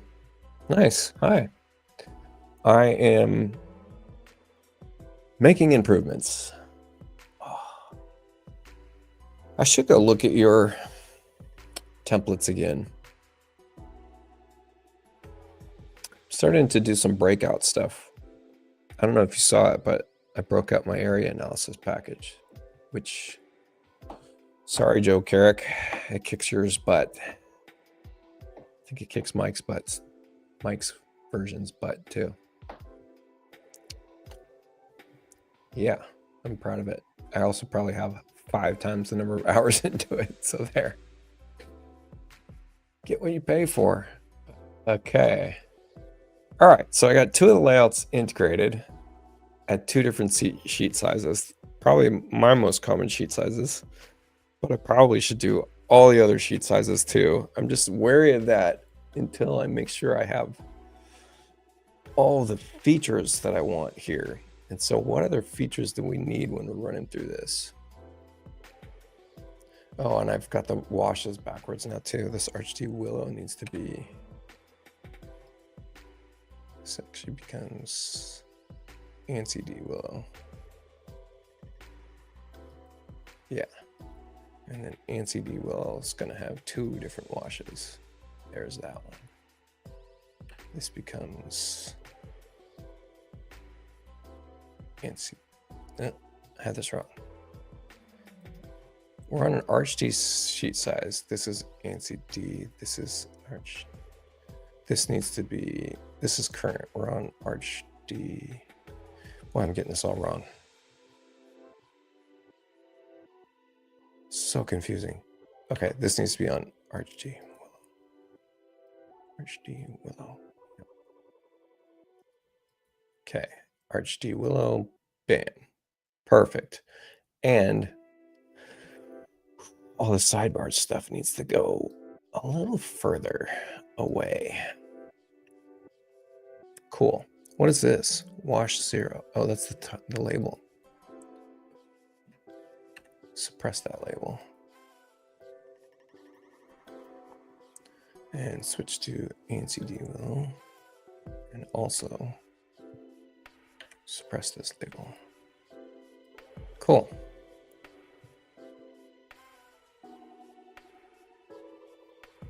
And obviously, when you switch this stuff around, this stuff has to move. There's no way around that.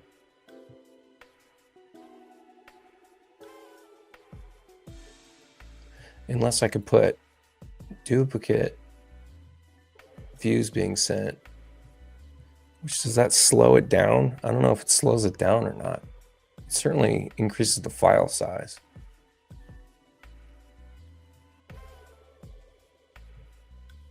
Be pretty clever.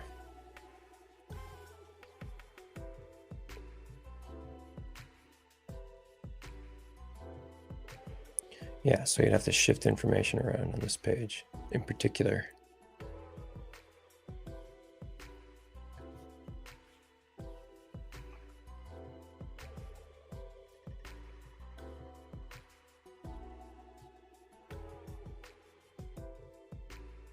This is taking me more and more to the thought that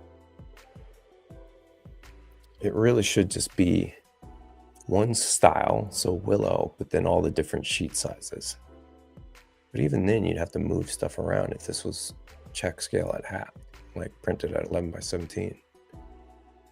So all it's doing for you then is making it easy to change sheet size. But you'd have to move all these graphical elements. So is that helpful? I don't know. It's a good question. Yeah, because look, all this, none of this fits now. You have to move all that. Every page then.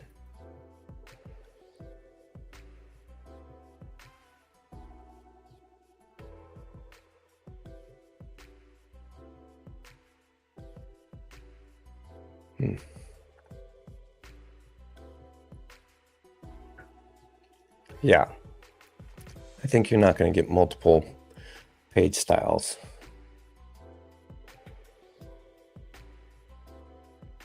What happens when you send this to, all right, let's just see here. Copy, paste, paste, hold. And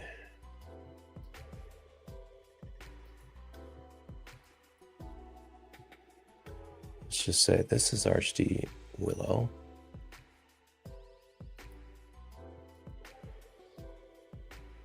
And this is ANSI Willow, right?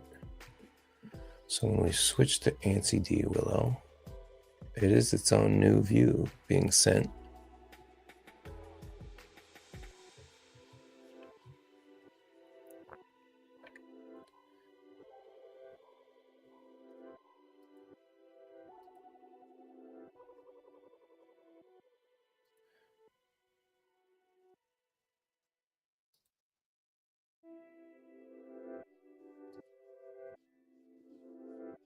There's somehow two views here. ANSI.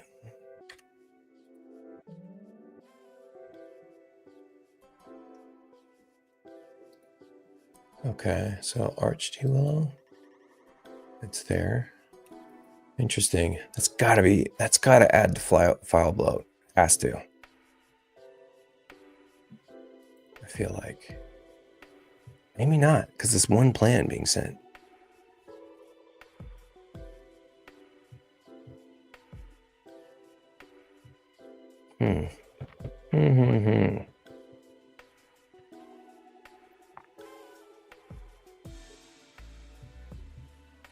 Floor plan could stay here. It's the sidebar stuff that really I want to have.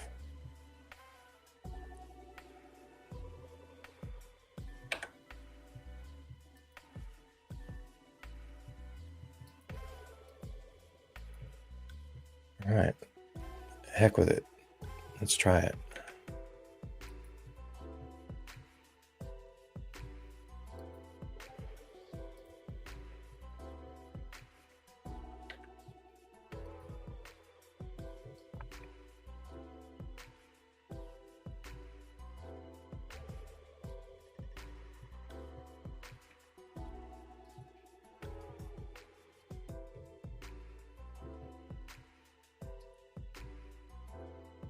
So if I delete this, it's gone. Yeah, no, it's not. Why not? Should have been disappeared. RHD Willow. Why is it showing this if it's on a layer that's set not to display? That's bizarre.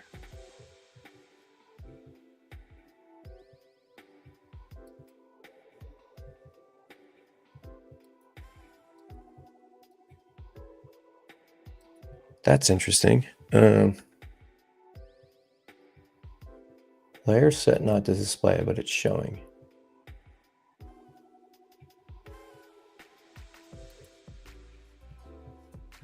Huh. So you can't hide layout boxes if they're on a layer that's not showing.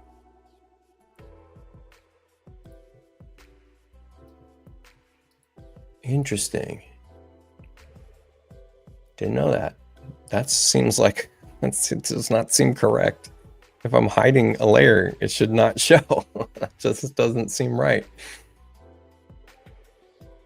Okay, well, so that's not going to work. So no matter what, if you switch sheet size, you're going to have to do some kind of management there.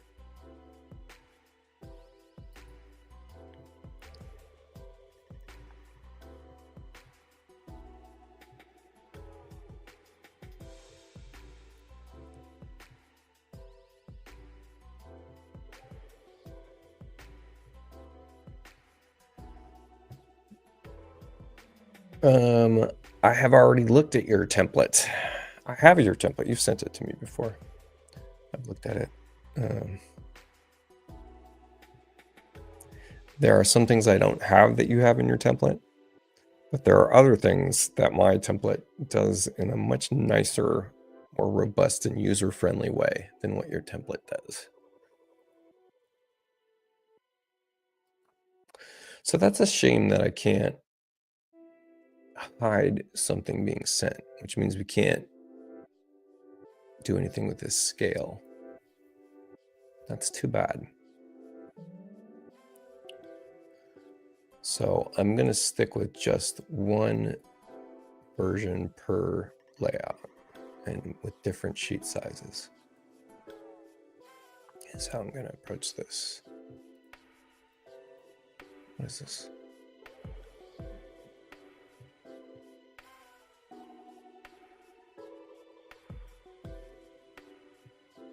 So let's save this as Willow.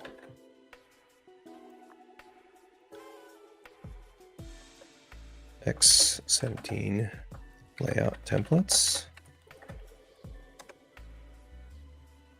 And this will become Willow. Date.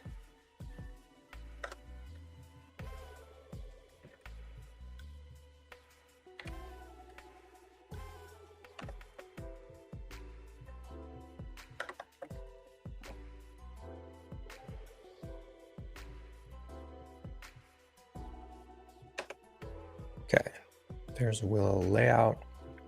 And now we're going to also save it as Nova layout. And then we'll get to delete everything that's on RST NCD Willow layout. So this is the Nova layout. We need to turn on all the willows, turn off the sheet, and delete so that I can get rid of willow layers, which don't give me the option to delete because it says they're used. Where are they used? I thought they had a tool for finding. Okay, they do. Find. Page 2. Where? Oh, this. Willow. Now I should be able to get rid of both of these. Bam. Okay. Let's save this. Close it. And shift open the Willow layout and get rid of Nova. Oh, and I also need to get rid of the Nova layer sets. Let's go default set, turn Nova on, turn the page off, get rid of all this, get rid of Novas, and set management, get rid of this.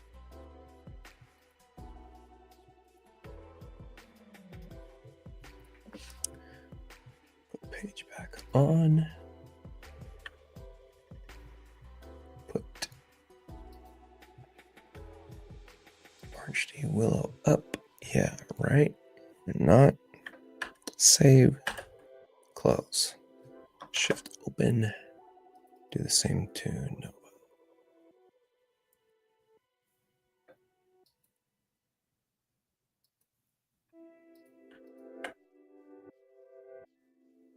No option to delete. Why? Oh, because it's the active set.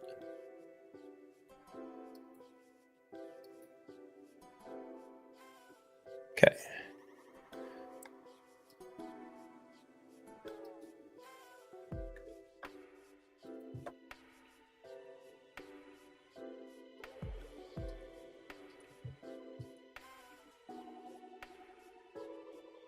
Perfect.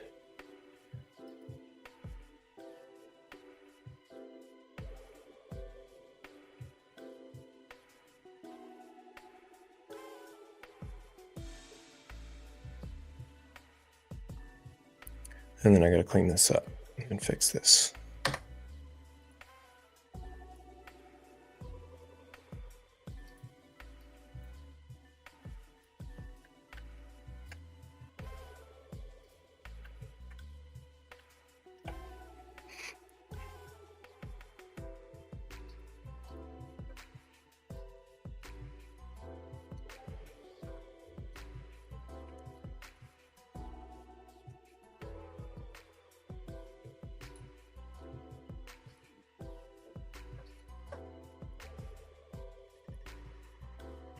Page index seems a little tight.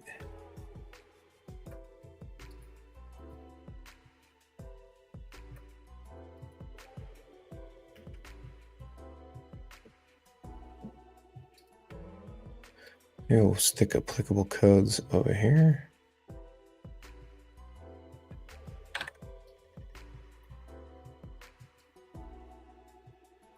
Slide that over. Yeah.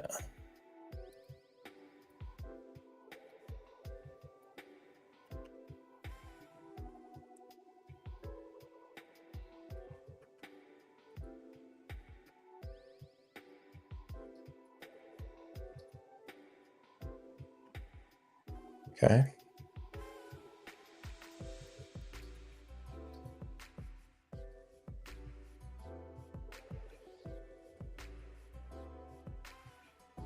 That widened this sidebar. Is that true?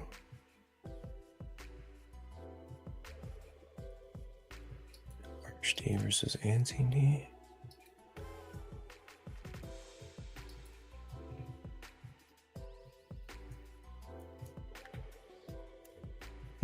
Okay. This guy, what we got? I want to fix this. This should all be attributes, no border. So that we just put a polyline around it all. It'd be a lot cleaner. There you go. There we go. Nice. Okay, man, making some big improvements today. I like this. So I've got this whole thing. Polyline stores all the info that reports to the schedule to the left. You can open it up and change the values on the object information panel. This polyline. Oh, I'm driving this information from that. Okay.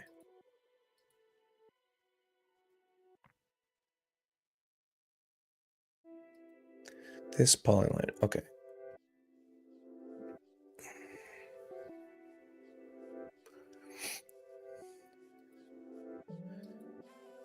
This is important.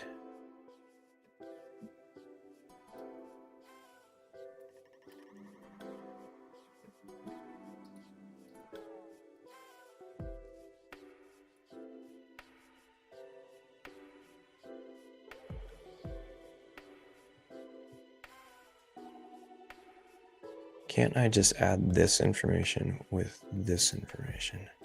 I could. So it's not in two separate blocks.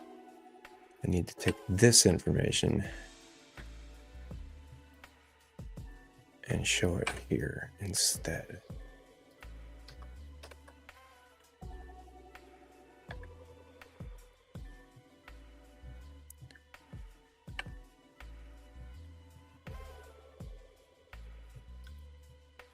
I think it wants to be in front of everything, actually.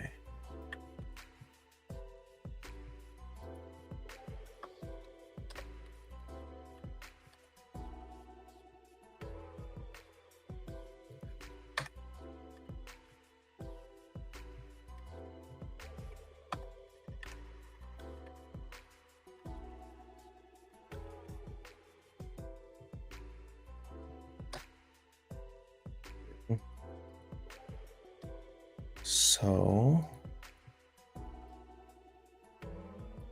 bam.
Okay, I like the look of this.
Okay.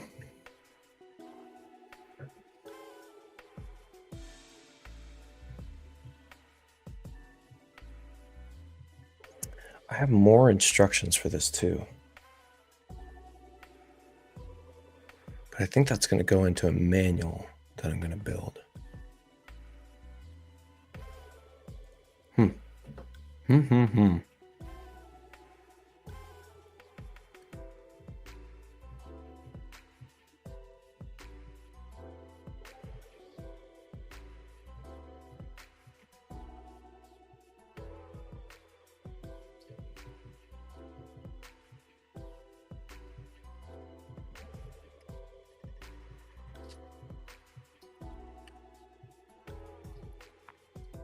I think I'm going to make a separate new construction plan versus remodel.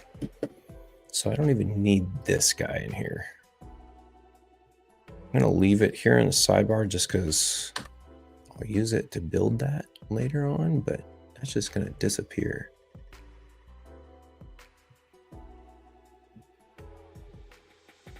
People are always asking how to do new construction with this, and it's a little bit of a setup. It's not too bad, but it would be nice if it was just click and go.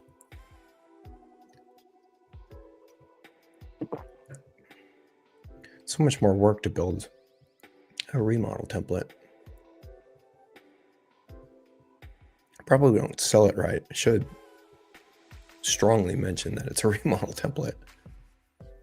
Okay, back to this. So for Nova, gotta fix all the sidebar stuff. Basically, that's what it's down to. 1, 2, 2, 1, 2, 1, 2, 1 gets me better selection here. Bam. And then it's just shifting past this logo. And we're on a RHD. I cannot remember which one's larger or smaller. It's crazy.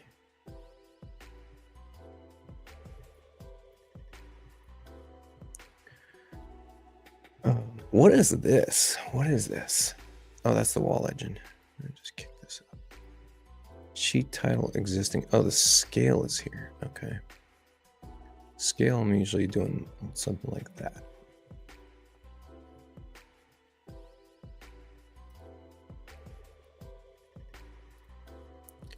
Yeah, I really think this one's just used for kitchen. So RHD, NCD, RHD, NCD.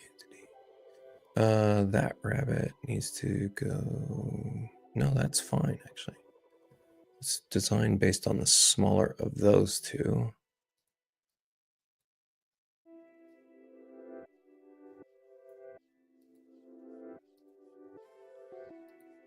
People are going to have to shift these schedules around. I don't know that anyone uses those floor plan keynotes. I'd be curious to know if they do.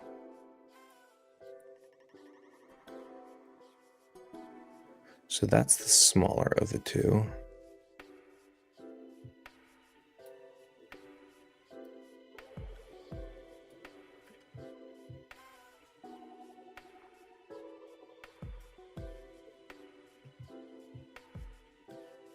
Basically take this scale, which this scale should be coming from, what's it linked to? Yeah, the new plan. That's correct. So we should be able to just copy paste and paste whole. Oh, there's multiple scales there.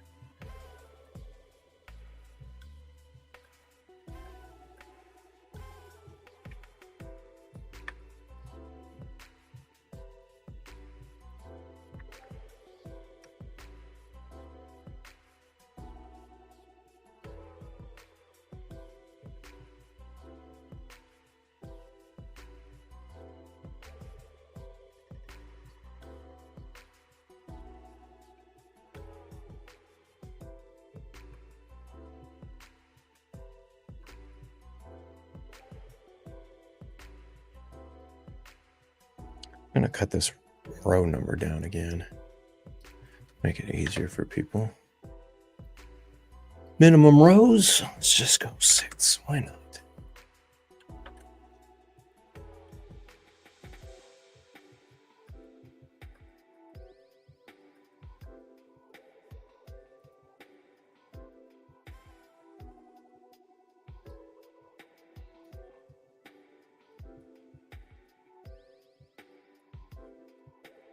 Roof schedule. Why is this my line so far offset over here? Is my roof schedule too wide?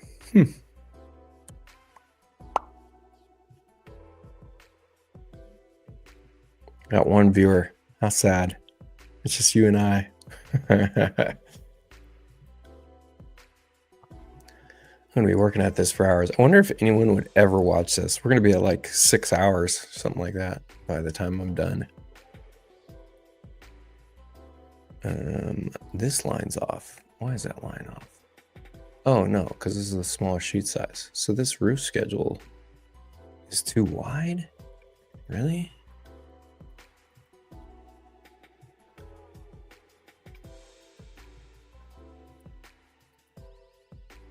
Here's a floor plan schedule. So we'll take, okay, here's how we do this. Come back, find the roof plan schedule that's too wide somehow. And take the floor plan schedule, draw a line, cut the line, come to the roof schedule, paste hold the line. It's the same width. What am I doing wrong? What am I doing wrong? How's that the same width if this fits? If that fits and the other does not. Oh, this doesn't fit.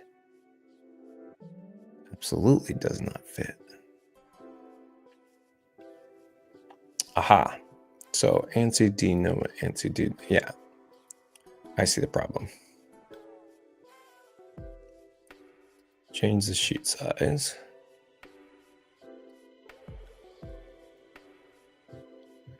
This whole line needs to move over. So if I were to take this, copy paste, bring this to page 0, paste hold, and give this just enough room to fit, this is what's happening. This needs to move for this sheet size. So you don't mind the date being inside there like that. And then let's go line to edge and center line. That's the line I need to be center for this view.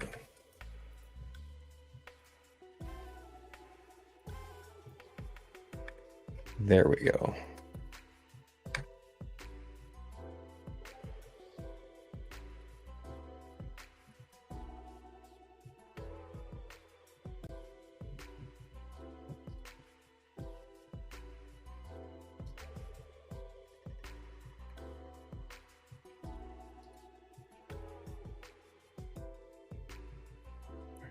LCD. Which is just how it's going to be. Okay. Yeah, when you switch sheet size, you're going to have to use that recentering.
This page gets screwed up. We missed some details now. I almost want to get rid of this detail. Fewer details on the screen for this sheet.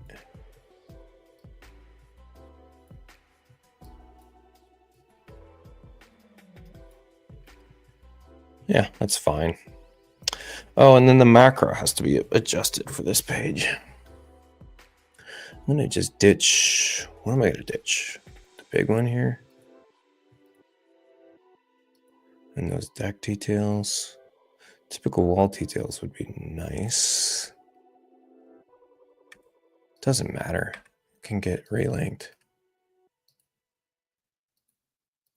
So this is kind of clever. What happens here?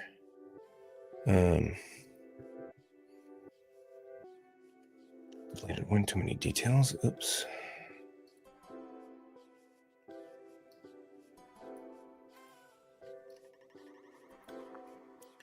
Let's relink these to something that maybe matters.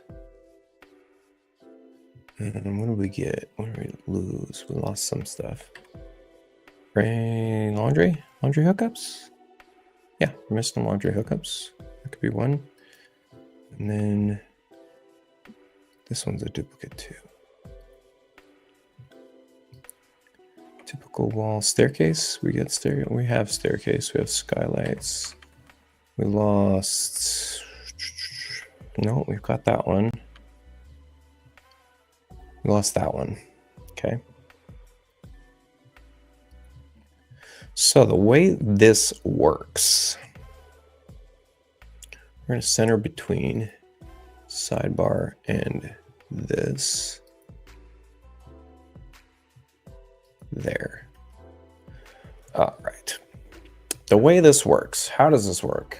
This works by saying detail width, detail height, number of details, center of D1. So we need center of D1, which is a sweet little thing here. If we just move our mouse cursor over it and look at the bottom of the screen, center of D1 is -12 and 9 respectively. -12 and 9. So I get to just change this DLR to -12. 9 remains the same. Number of details wide, we cut one out or two out? I can't remember. I think we cut one out. So if this is correct, it should go 1, 2, 3, 4, 5, 4, 3, 4, 5, 6. We're missing 7. Why are we missing 7? 8, 9, 10, 11, 12, 13. 1, 2, 3, 4, 5, 6. Interesting. 7's gone. 9, 10, 11, 12, 13. 14's gone. All right, so something's off here. 1, 2, 3, 4, 5, 6 rows. Columns, I mean. 6 columns. So number of details wide. Oh, that's why. There we go. That should fix it. 1, 2, 3, 4, 5, 6, 7, 8, 9, 10, 11, 12, 13, 14, 15, 16, 17, 18. Yeah, perfect. That's been updated.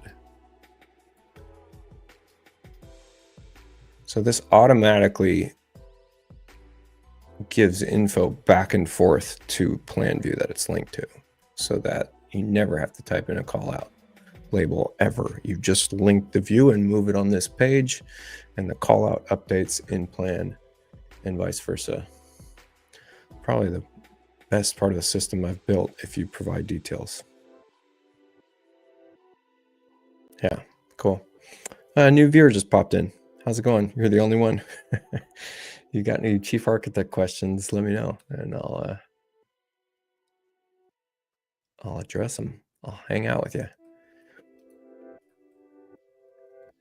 Okay, so then keynotes electrical, bam, goes there. And I wouldn't mind keeping the legend where it's at, because the legend can get super long.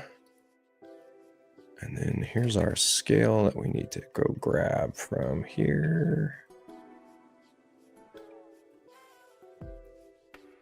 There.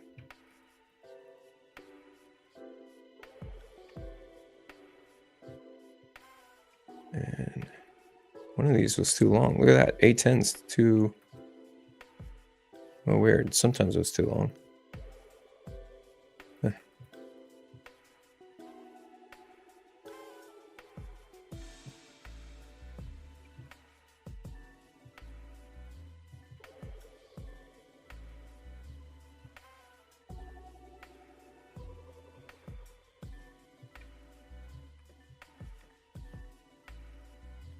Sweet.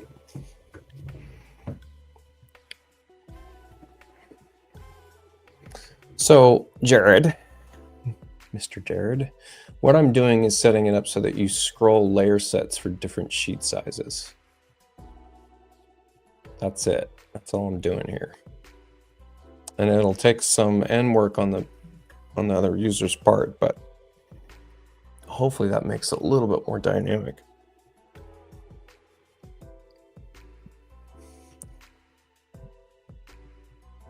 I don't know that I want anything more than the last one being ANSI B. Do people print in ANSI B or Arch B for 11 by 17? Because I always thought it was ANSI B, but I hear a lot of people use Arch B, which is the 12 by 18. Yeah, that's between Arch D and ANSI D is what I was showing there. And then occasionally I got to scale all the way up to the big boys, which is ANSI E.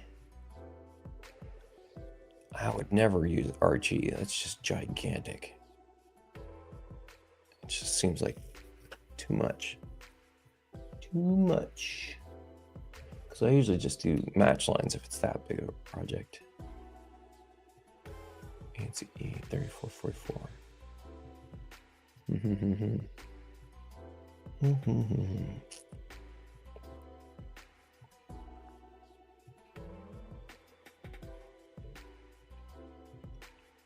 Yeah, never to 12 by 18. Okay. So if I go 11 by 17, which screws up everything. Everything.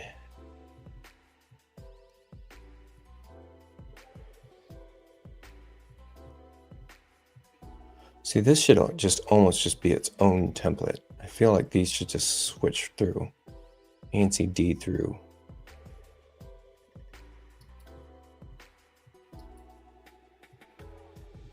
No one would ever do this with preset views, because then now they got to rescale everything.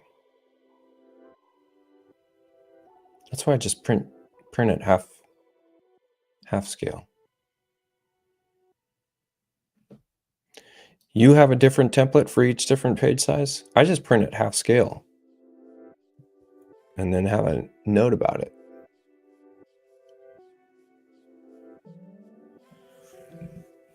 Because like, okay.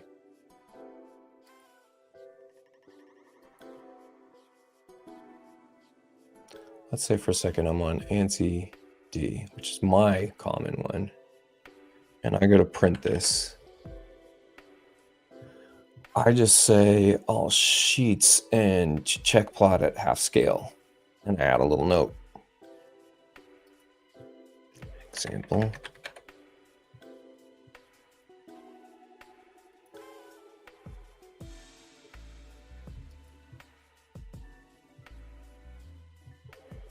And I mean, that's printed at half scale.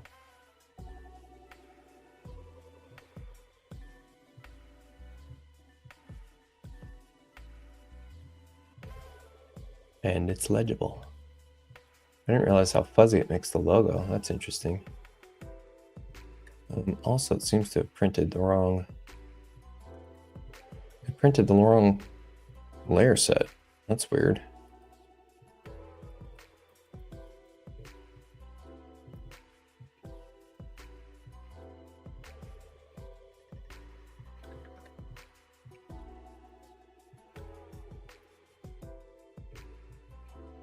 Did it?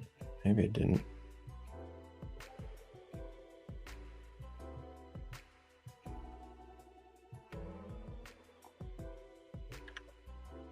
That's weird. It did print the wrong layer set.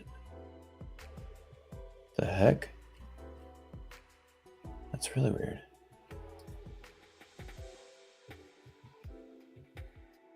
Odd.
Let's try that again.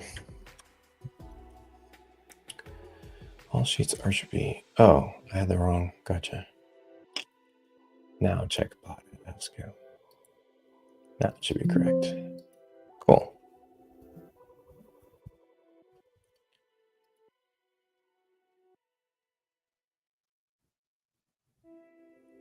Yeah, I did. Wait, you use 24 by 36. I don't. What is happening here? Why is it doing this? Look at this. What the hell is that?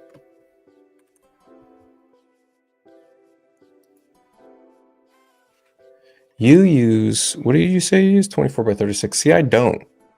Because if you check that at half scale, that's 11 by 18. And then what? You just print it on an 11 by 17 paper?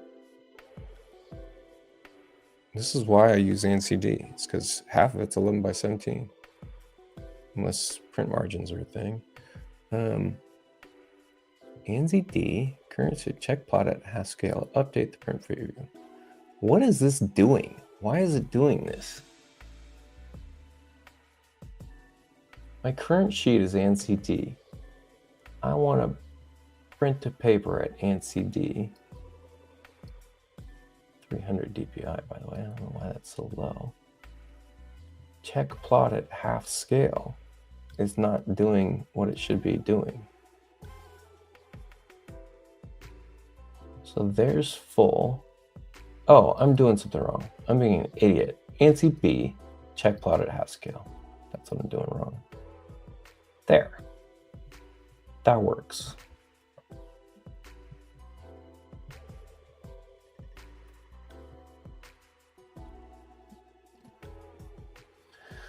I'm being an idiot. Yeah, so I think I'm gonna get 3 modes out of this: ArchD, ANSI, and they're just gonna, people are gonna have to manually align elements for themselves if they switch sheet size. Or give people a bunch of individual, a bunch of individual ones. I guess I could still give them a bunch of individual ones and still build in all the scale modifications into one. That would be a lot easier to update across the system. That would be a lot easier to update across the system. Okay, build it into one, but provide 4 per design. All right, I'm game for it.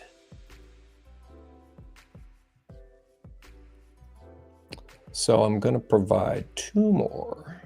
No, I still think check plot at half scale does exactly what it needs to do. So I'm only gonna provide 1 more. So drawing sheet setup is gonna be, would you ever go up to something larger than an ANSI E? That's just big boy. That's a big boy. It's weird sheet size too. I have seen the Arch E, which I think is just a crazy size. I feel like a Arch E1 is a preferable size, but it's uncommon.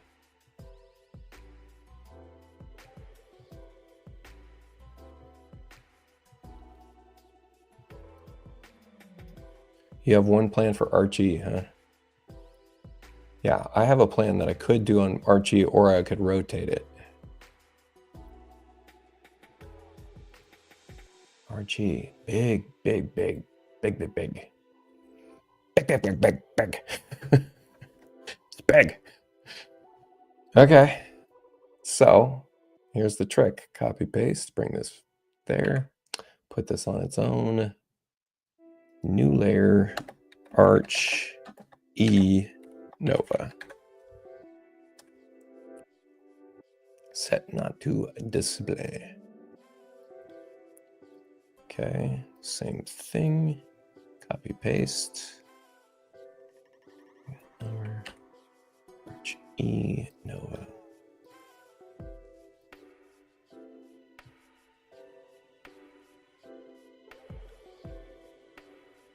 See, this is even, that's crazy. That's how big it needs to be. This goes way up here. Okay, switch to Arch E Nova. Tools, layer settings, layer set management, copy.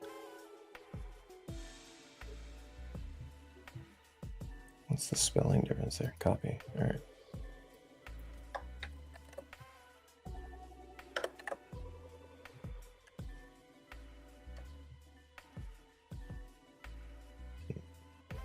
Arch E Nova is turned on. Okay. Arch E Nova. Bam. I need to go grab a sidebar item. Paste it. Center it. Does this fit? It does. So really it's like this. Let's do select. Control gets to go like that.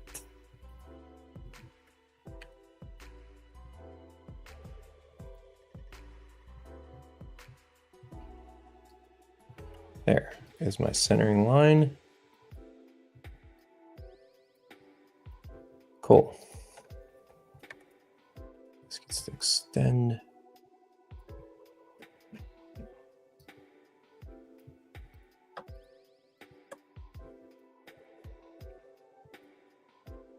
Get a lot of information on this page, that's for sure.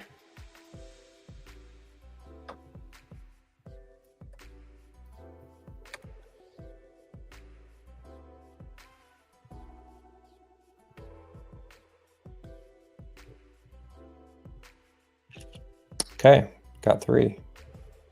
Cool.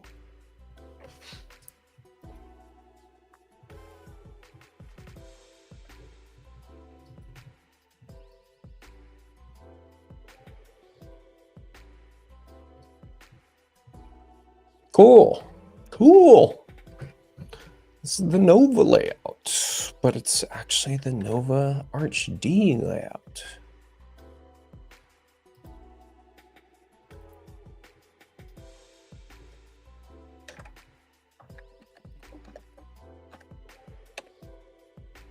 But this should make it really easy for me to make an Arch E layout.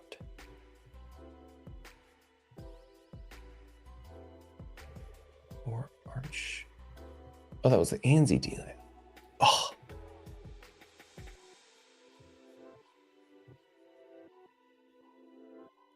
Right? Yep.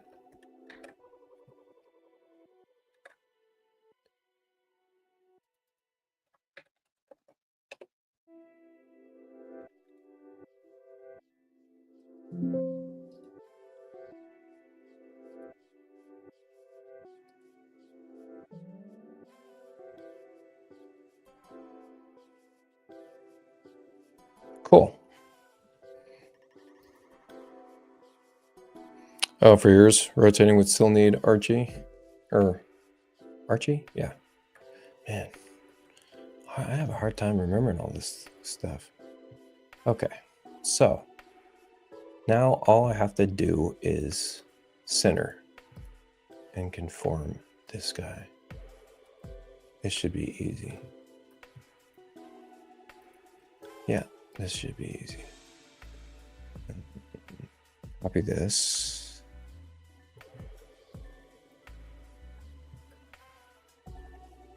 Delete that. Center this. Yeah, this is quick update. Cool.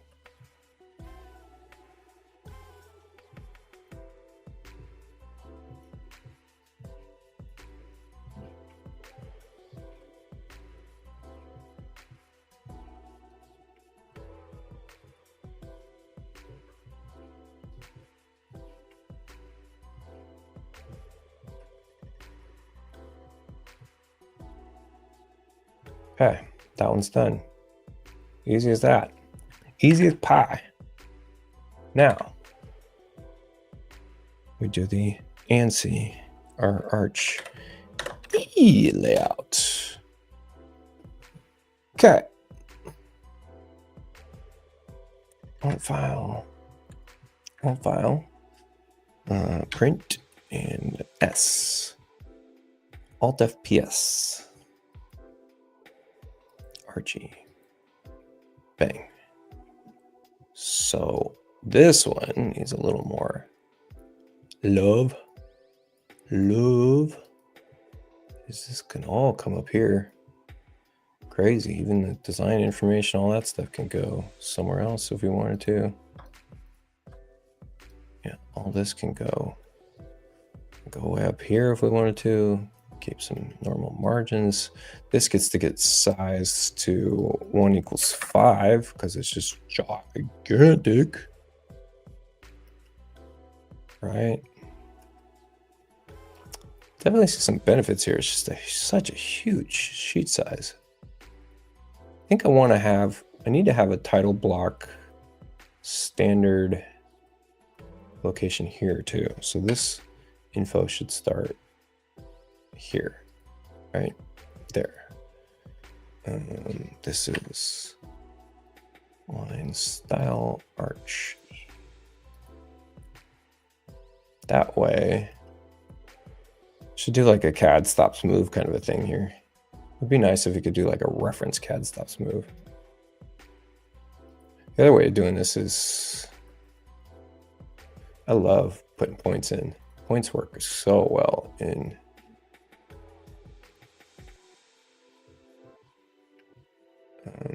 layout. I feel like it's the point of points. The point of points is right there. Yeah, because now you can take this.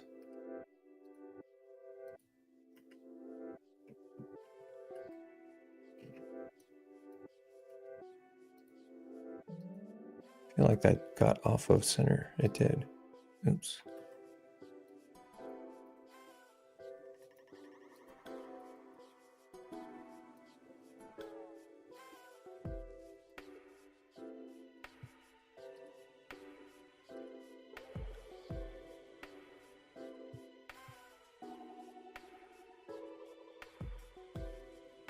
Yeah, and even this gets to expand.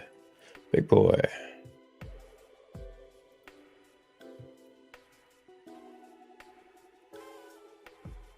Mm-hmm.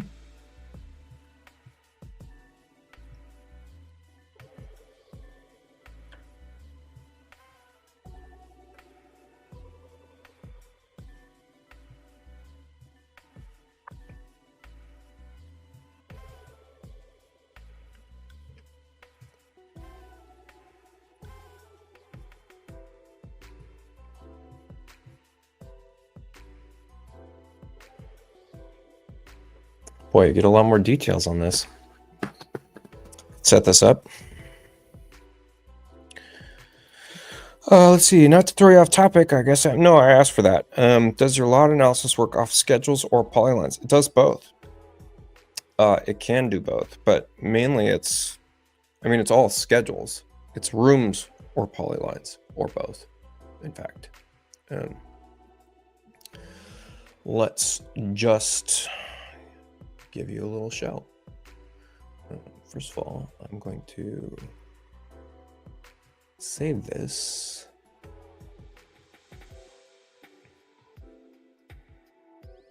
Because I did some valuable work here. Save. The close. The preferences. Change the default plan to this one. Go new. Let me show you some magic. It appears to be locked. What does that mean? Oh, it's syncing. What now? No? Oh, so you just give me a crappy default plan?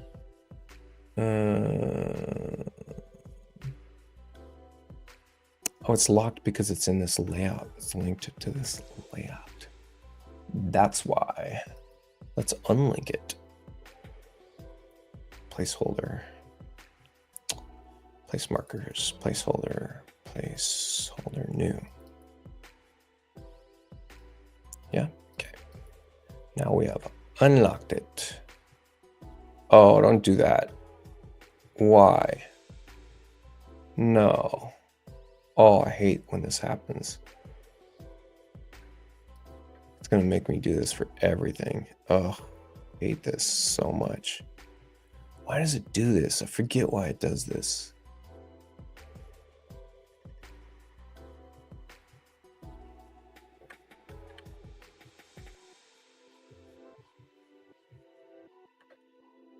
And why, when it says it's missing section and you put it in one time, why does it not then pick up that, okay, we found the section plan view, dummy?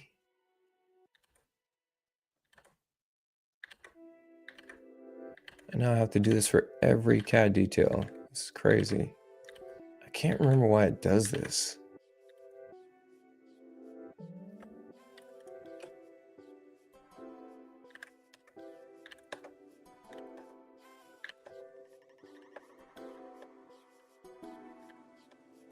No, shit.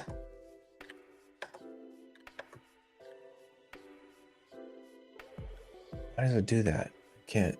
I don't understand it. Oh, yeah, now it has all these missing links. Template C. Oh, this is template C. I don't even care about saving this. I don't want to save this. I don't care then. Okay. Oh, what's this one? This is what I want.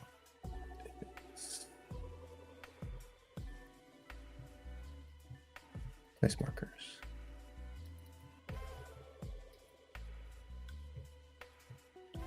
That worked. All right. This is E. We'll come back to it. E, Archie.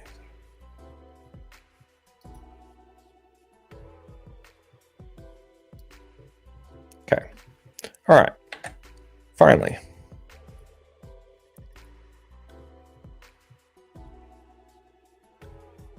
Yeah, I was missing layer sets, but that was an old template, and I didn't realize why I was having problems until I realized that part, because I changed some layer set names. I changed layer set names to shrink this layer set drop down some. because the size of this goes based on whatever the longest layer set name is. So I got rid of a really long layer sets and just called it detail instead of detail layer set.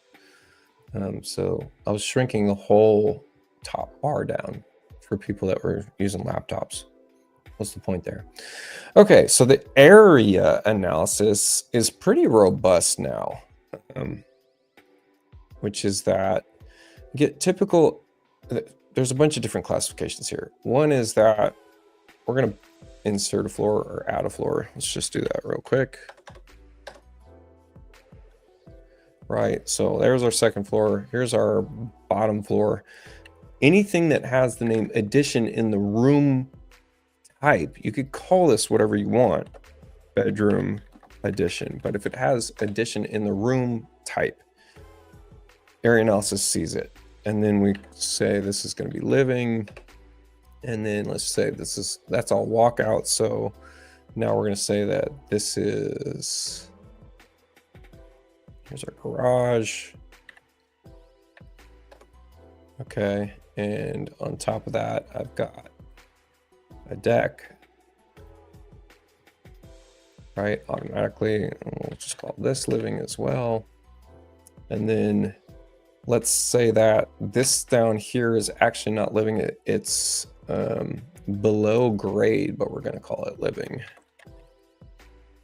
Okay, so that's for people that are in jurisdictions where they need to show below grade area. So we built all that out. And then on top of that, let's say that I did something funny, like I'm building, I don't know, I'm building some feature and it should not be considered square foot, but I'm using walls to create it. And it's over here, and maybe it's a shed or something, who knows, whatever.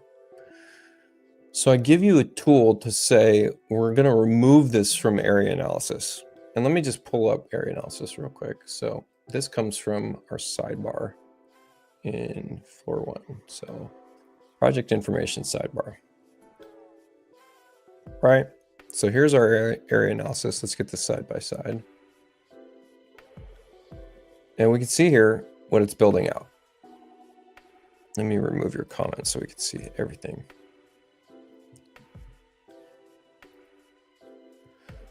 So it's picking up that we've got new coverage. That's coming from the bedroom addition. Total coverage, right? And then percentage of coverage is coming from, if we switch over to our plot plan view, this is our lot. So that's our lots driving percentage of coverage, floor area ratio, lot size. And I have it displayed in acres. Impervious area adds to this impervious area is 388.44. Okay. Note that there's a 388.44. I need to switch this so that it's any floor. Right now it's set to just only floor 1. Right, so it should just be include objects from all floors. Now notice it switched to 586.44. That's because in here, I have it where you can put a name of something that you want to include. Okay, so in this case, we want to include all decks, porches, landings, balconies as impervious area. Balcony, probably wrong. Probably wouldn't do that. But so anytime that the room type is one of those types, it will add to impervious area. You could always delete this polyline. That doesn't matter. It's still going to pick up that that deck is that impervious area. Also, decks needs to be any floor as well. I don't know why I have that as first floor, second floor. So need to fix that, but there you go. So there we go. It's showing decks, it's showing impervious areas, right? So if I came in here into the working plan view and I drew in some kind of balcony or who knows what, I'll just do it. I'll just do a porch. And that adds to, please stop warning me about that, please. That adds to that impervious areas automatically. Now we've got conditioned area and unconditioned area, first floor and second floor. If you're converting from an old plan and for some reason it's not picking up conditioned area, I give you a tool to say, hey, this below grade section here is actually conditioned or it's not conditioned. So watch this. This is what, first floor conditioned area is 1424. If I spray this, there we go. Now it's flip-flopped, unconditioned area. If I want it back to conditioned, there we go. Easily updates, single click action. And you could just do, you know, a marquee selection where you're just going over the whole thing. And now it's all, nothing's conditioned area versus going over the whole thing in marquees. Everything's conditioned area, right? Where in actuality, the porch is not conditioned area. So, and totals update. Cool.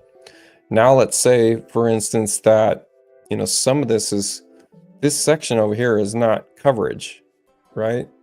And it shouldn't be picked up as coverage. Coverage is typically picking up stuff from the first floor. But let's say that this garage actually is coverage. So we're going to say is coverage room sprayer and should be able to do this. And let's see, existing coverage 1124. And so we're going to say that this is not new coverage. This area is not new coverage or existing coverage.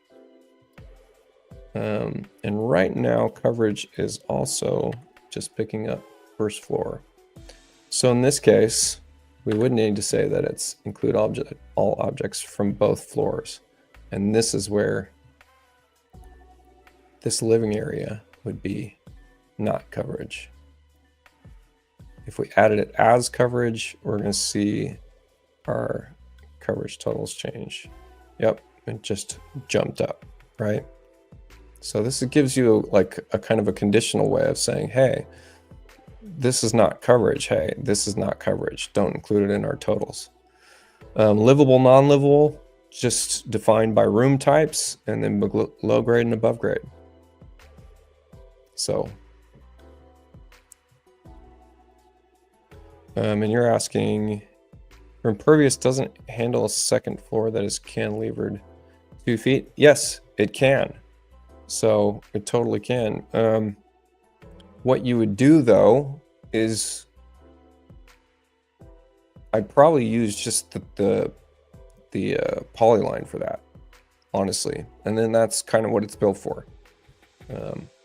Is that polyline will add an overhang very easily since it's driven from rooms. Otherwise you'd have to have a room divider, or you'd have to, you know, unpaint in certain areas on the first floor, paint certain areas on the top floor. So that is what that polyline's for. It's being able to add from that. So yeah, I mean, this is pretty dynamic. This is a wacky, wonky little house I just did, and we just set up the area analysis on it, just like we needed to. In what, 5 minutes, 10 minutes? So did a lot of work on this. This took a lot of work. But I'm happy. I'm happy it's finally to this state. I haven't seen any additional needs, but these are all individual schedules, so you can adapt. So if like I needed to show porches, I could copy this, right? And I could say, this is a row heading, so columns rows. So you just change the columns to include, and you'd say porches, right? And then you get into general in the room types and change from deck to porch. And so now we've got porches, and it is reporting that porch. So it's very adaptable. You can expand this and show whatever you need to.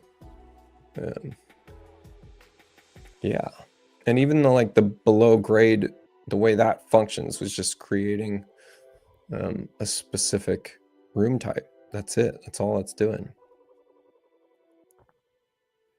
And then just limiting by that room type in the schedule item.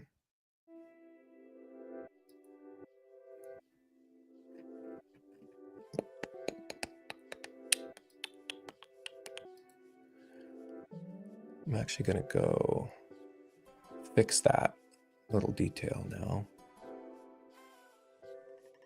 Project info. Yeah, this is looking a lot cleaner. Still don't necessarily love this approach with notes, but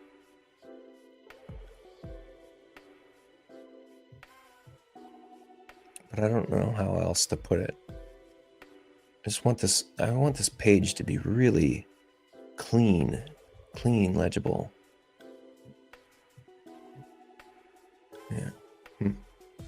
Okay, so what did I say? I needed decks to be any floor, and I needed impervious areas to be any floor.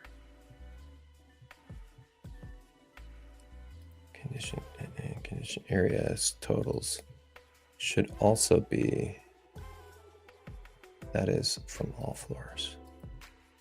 Coverage macros are just from floor 1, so I would say that people should have to add floor 2 if they want this, because not everything should be considered coverage. That's almost where I'd give a polyline system for that. All right, so we're going to save this.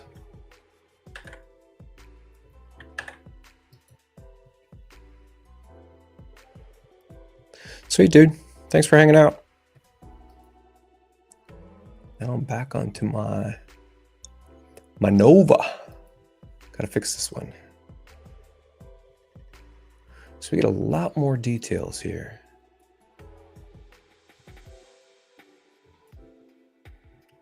And so these are 4 inches. So we can go 4 inches. 3, wow, okay. 4 inches, 4 inches. Right click, draw, ding, ding, ding, ding, ding, ding, ding. Man, you get a lot of details in here.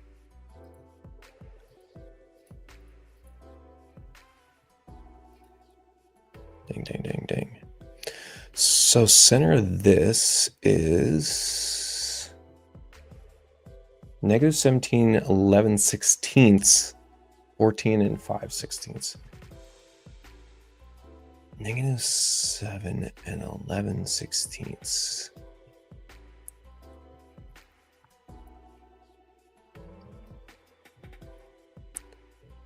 -17 and 11/16.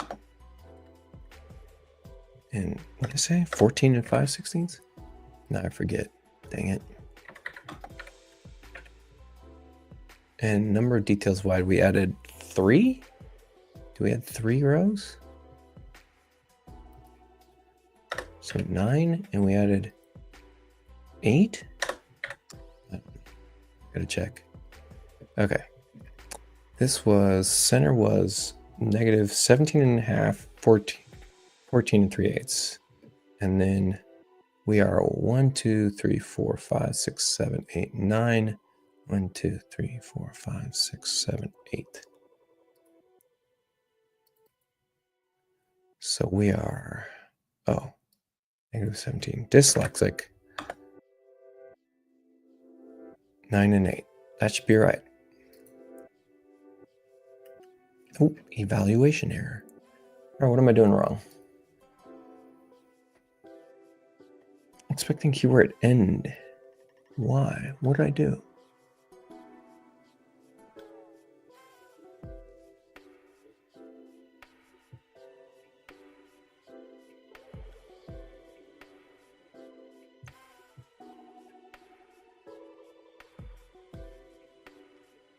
What did I have there before? Car? Let's go back to where we didn't have all errors. Okay.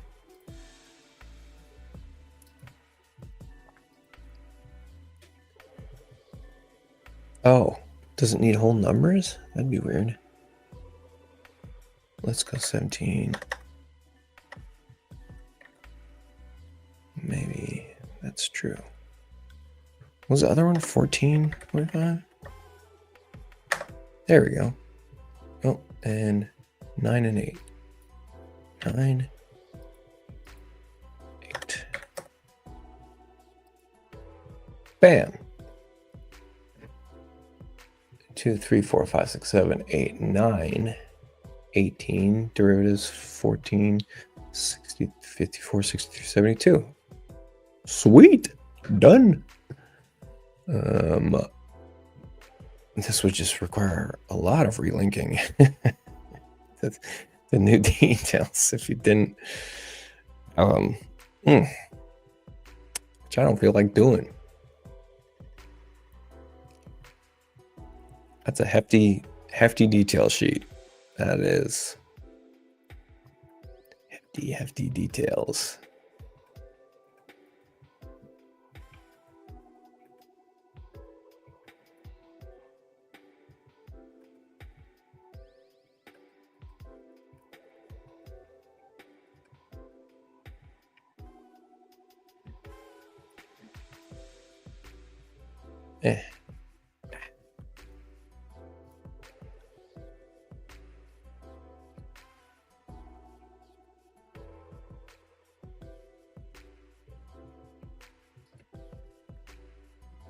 Okay.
Yeah.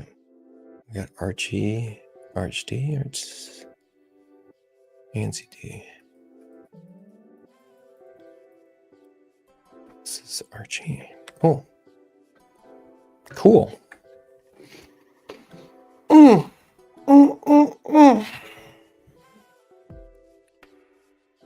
man, I'm sore.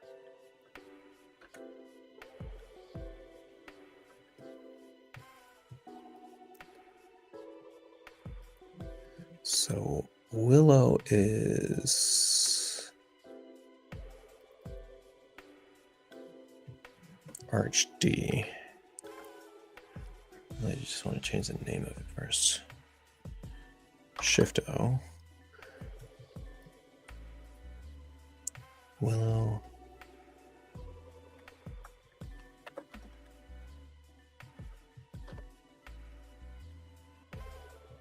Right? Yeah, this is ArchD by default. Okay. Put it down to ANCD. Yep.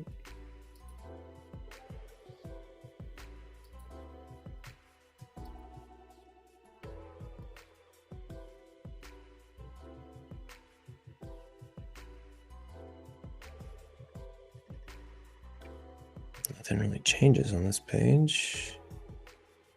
Nothing really changes between this at all. This one's nice. Nice and easy. Okay. So now this is ANCD.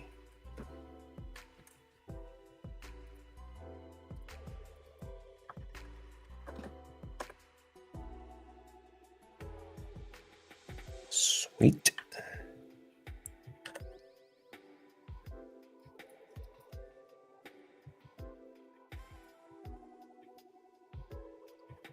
HD is just has more room. Well, that's an easy one to update. Love it. Everybody use this one. Oh, wait, I still have this happening. What's happening here? Oh, client information just needs to be filled out. Yeah. Should have put a macro in for that. Input this into client info from your plan. Shouldn't matter.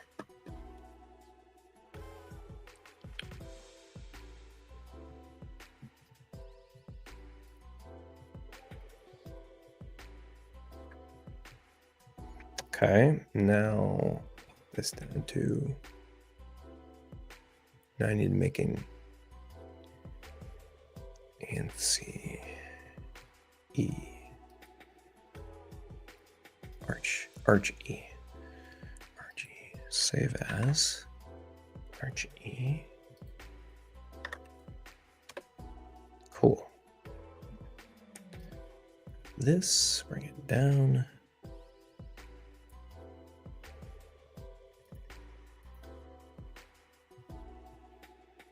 Oops, I don't want to do that. Grab this, copy paste, bring it down.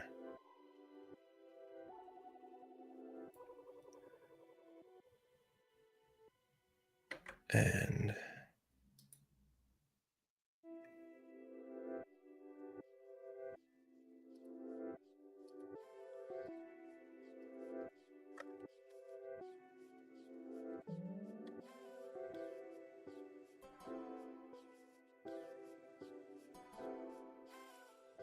dang it, I didn't put this in the other plan sets to make it easy to update. Oops.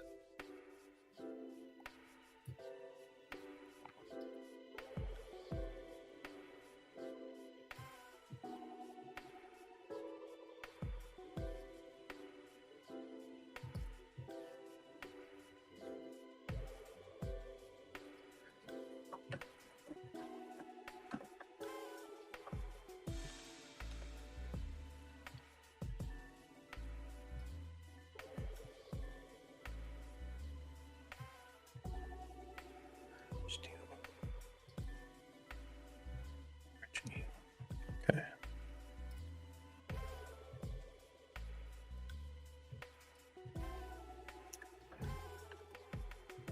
Contain selection. Let's throw this over.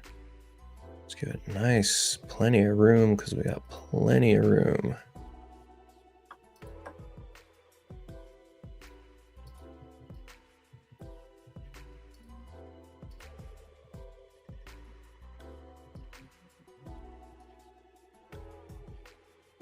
Can even put the scale in there if we wanted to.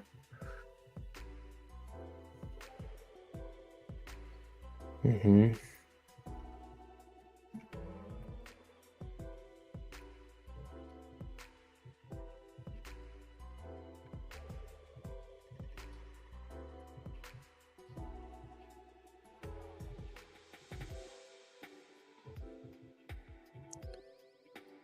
Crazy how much info you could fit on the screen here.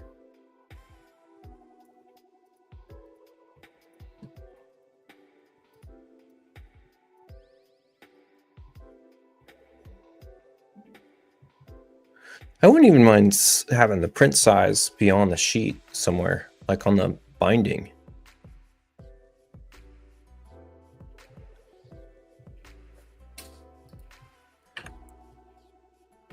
Right?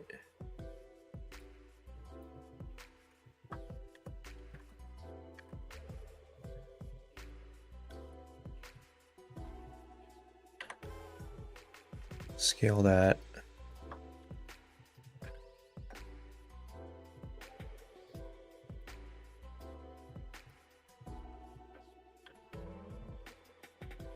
Right on the binding.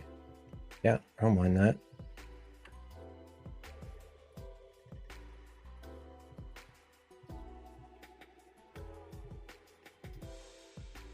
It'll be covered on most sheets, just the cover sheet will be there.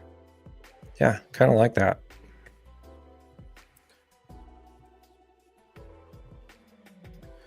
I also want to put a version number. I keep forgetting that.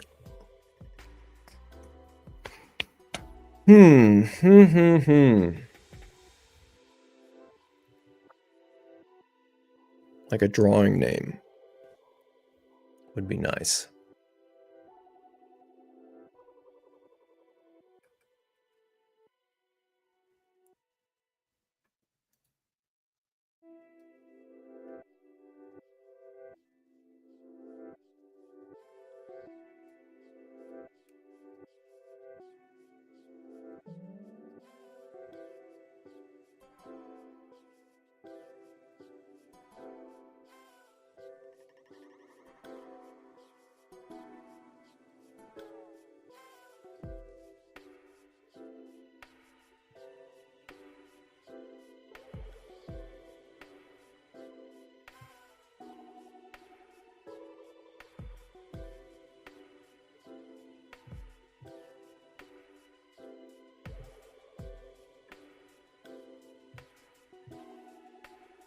Okay, so sidebar info is here and here.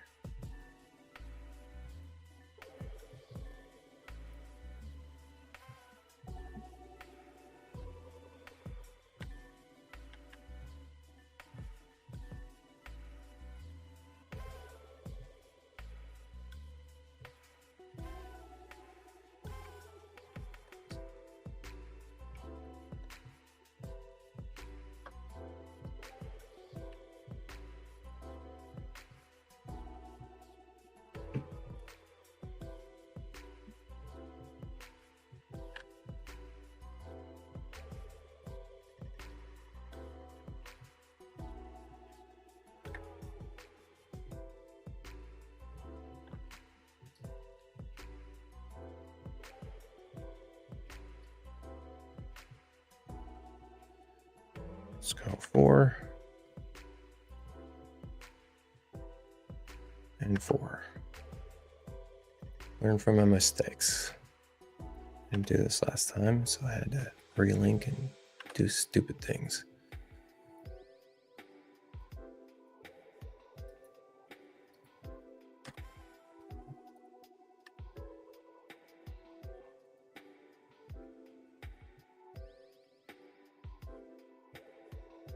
Guess if I had more room for a 1/2 inch scale there.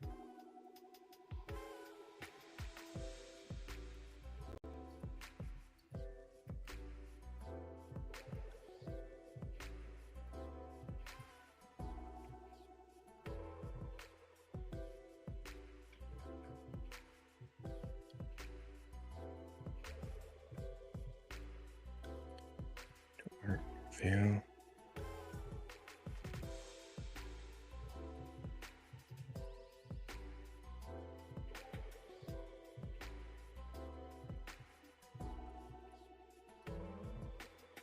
Yeah, the scale's too big to fit here.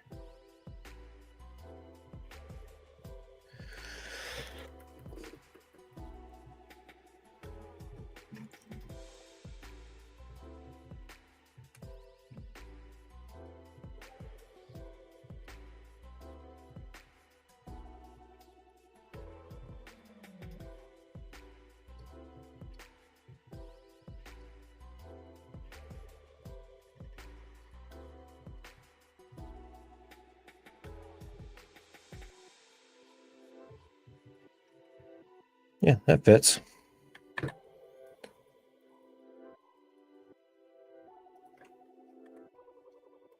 Cool. Making improvements. I like it.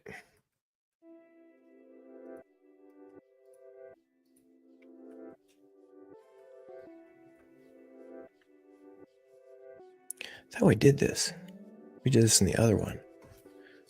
Let's just grab it from the other one.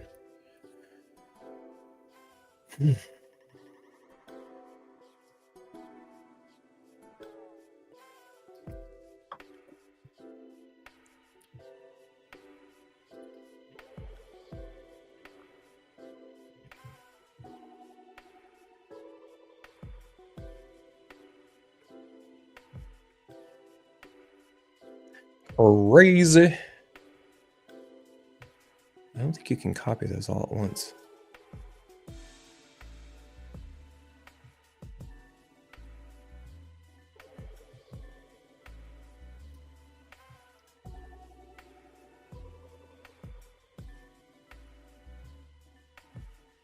I'm at negative 16 and 14 and a half. 16 and 14 and a half.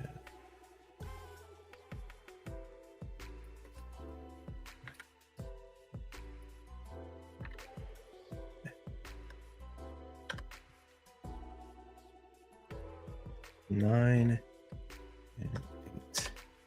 Should fix all that. Bam. Derivative of 9. Yes. Perfect.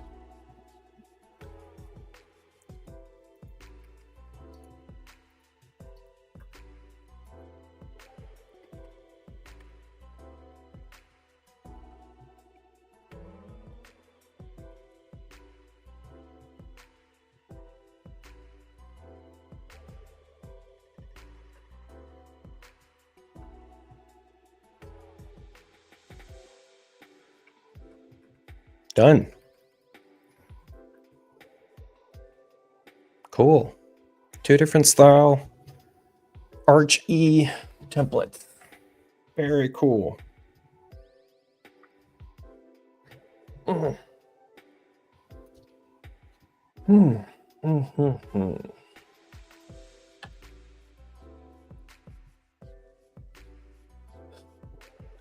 Oh, I want to come back.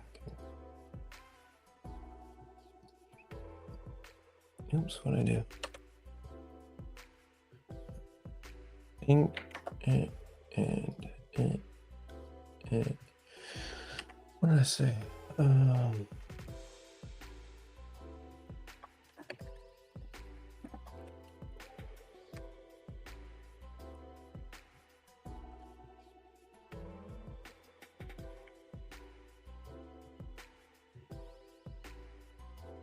Okay.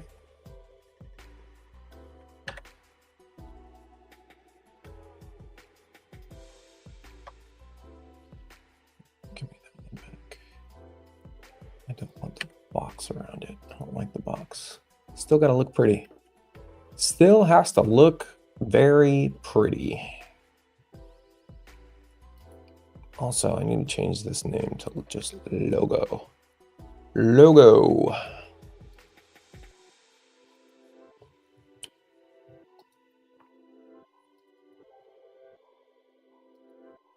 Doesn't even know where it's finding that logo, does it? Where is it finding that logo? Oh, it's in a totally terrible place.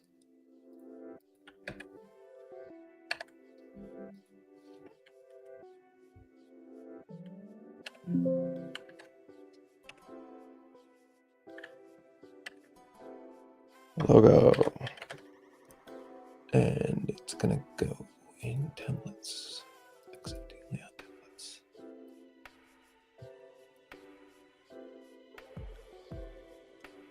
Yeah. Okay.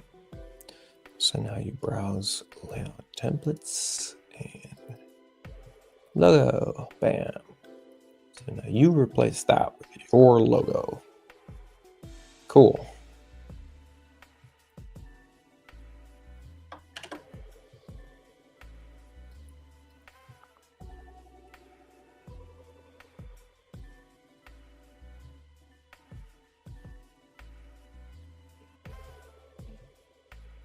This is scaled too big. Too big. Only need it to be a 1/4 inch.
Let's see, here's Arch.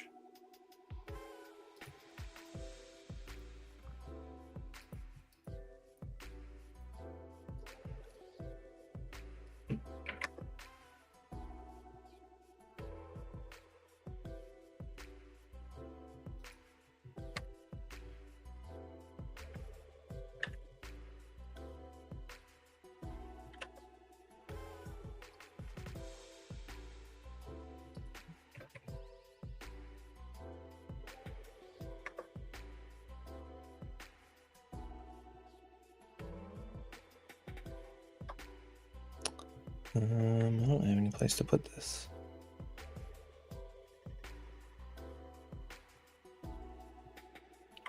There. Or maybe I like it better Okay.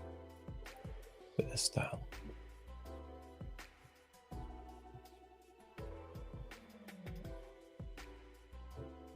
I really want to hide it on most sheets. Yeah, that's fine.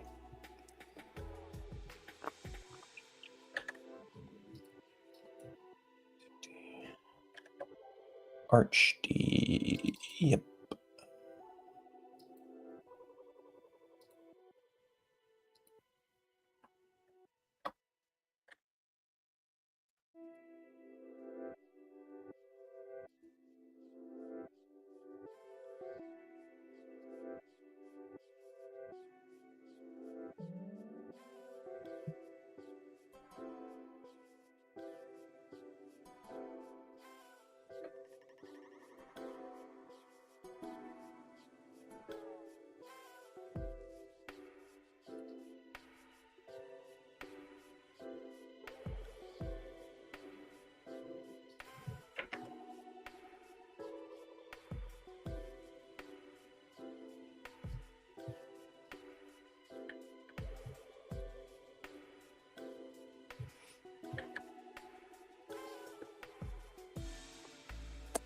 Cool. Let's use one of these as my defaults, such as Willow NCD. So if I do Shift N, gets me that. Cool.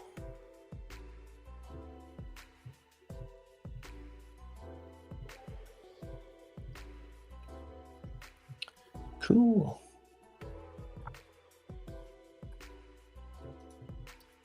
So project information, if this makes sense, I should be able to go Alt T D D, enter, and grab this John. Oh. Phone number 2 is kitchen remodel. Fax number is parcel number.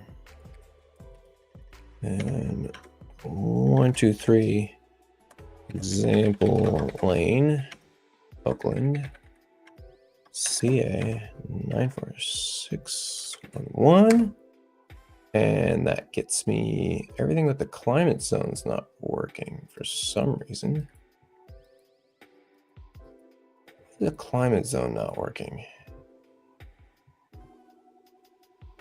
Should be.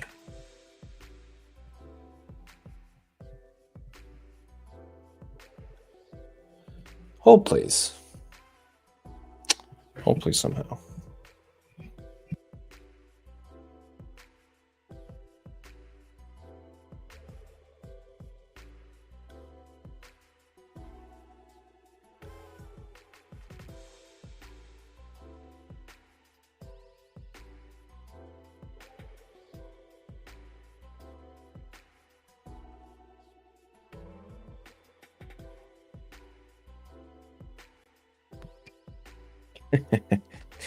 Friend just called and was like, I'm bored, I'm at work, come get a drink. That's funny. Designer zip code 2I. This should be establishing my climate zone macro. It's not working. Why not? Why not? Why not? Why not's a good question. Ah, climate zone CA3. There it is. There's expanded value 3. It's picking it up. Why? What happened here? Object information.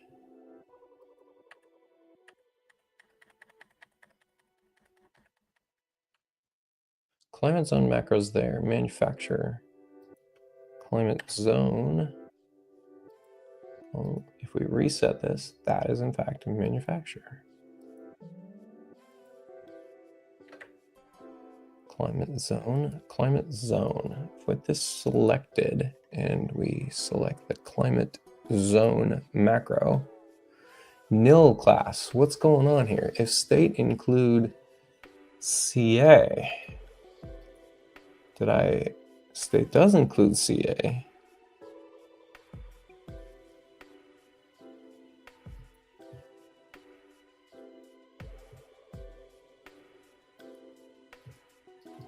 broke something. I broke something.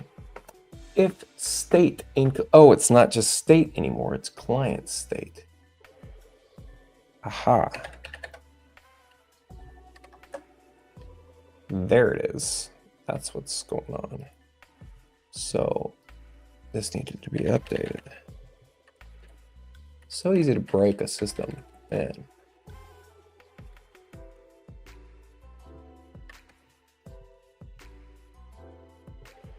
All right. There we go. So that's picking that up, and then that's linked, and that produced that.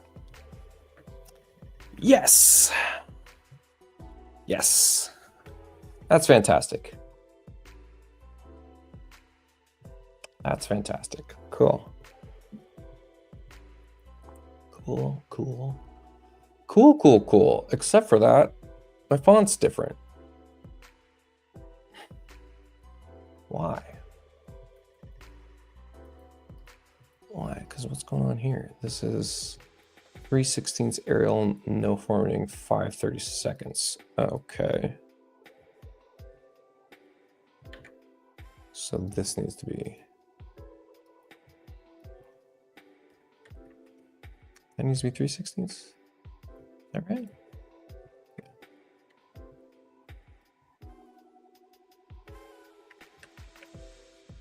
Formatting.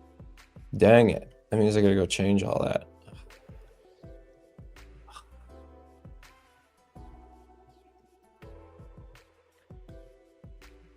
What is this, caps? Do we want that in caps? Okay, whatever. All right, so that all built out and is working. And Pro template needs to be saved. Cool.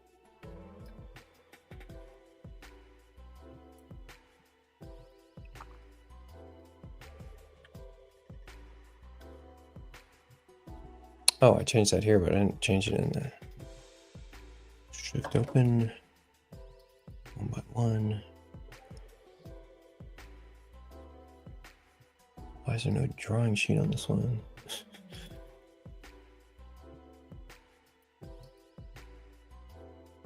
What is it? What is this? What's happening here? ANCD Willow Nova layout. Oh, this got changed at a weird. Oh, this is just a generic Nova layout. Okay, shift open. Nova ANCD.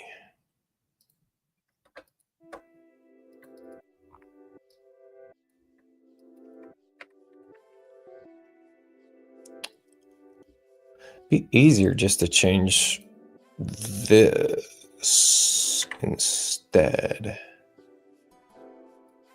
And this is a totally different style. So this one doesn't even matter. I'm going to leave that. All right. So Nova gets to stay the way it was. Willow needs to get switched. And I'm going to just switch this instead to conform. There. I'm fine with that. Fine with that. That works.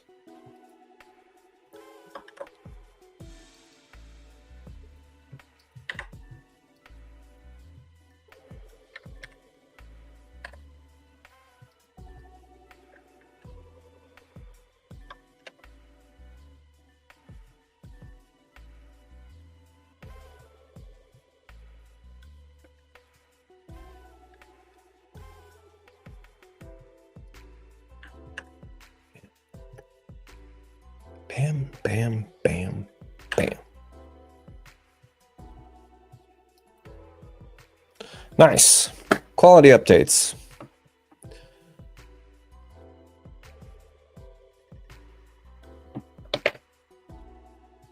Nice. Jason, do you use Chief Architect at all? That is funny that YouTube sent you this way. Sometimes I do twin motion content, so maybe you're a twin motion person. But yeah, why did I just wipe my screen with my nice blue sweatshirt? to get it nice and dirty. Dang it, my most expensive sweatshirt, and I just willingly get dirt all over it. It's a good idea.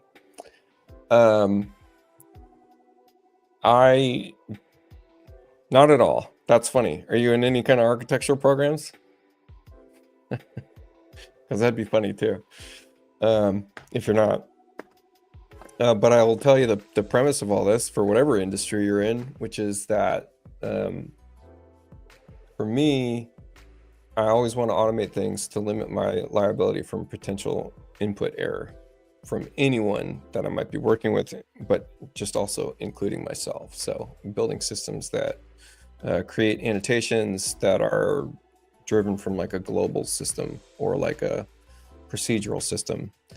You're kind of taking the context of some of the programs now that use node-based modeling or node-based anything, procedural node-based approaches, where you're just taking some input that's some established value that is some value you've used over and over again and creating a catalog of those things so that you put that node into a working space and you connect it to something else, and when it connects to something else, it creates something that's exactly what you need without you having to ever make an input, which is, that's limiting the liability and potential for error. So this is an architectural software, but I do this with other softwares as well, where we're just we're driving a system basically by known parameters that we're using over and over again. And then a lot of this is coming from a scripting language.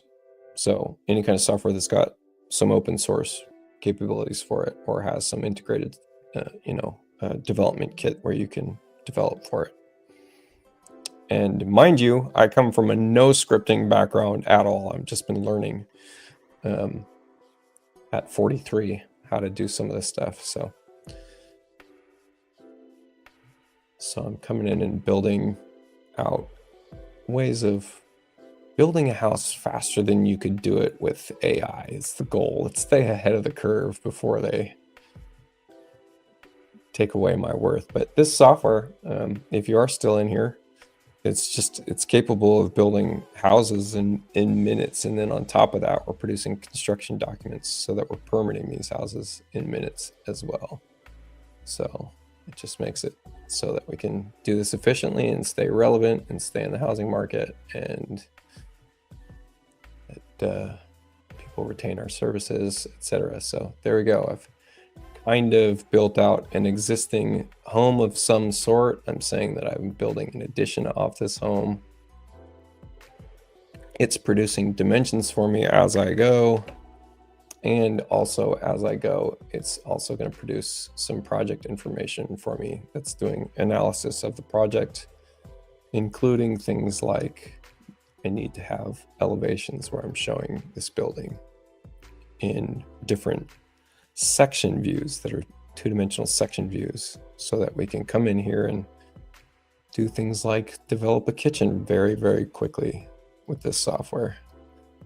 Mind you, I've been in this software for, I don't know, call it 20 years or something.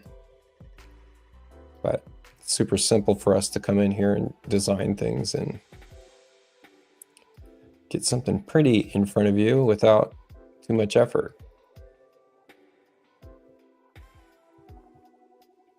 So there's my dimensions set. I'm going to send that to something that's going to compile this into a PDF. And meanwhile, I'm also able to show my client in 3D what this looks like very easily as well. Pretty wild, huh?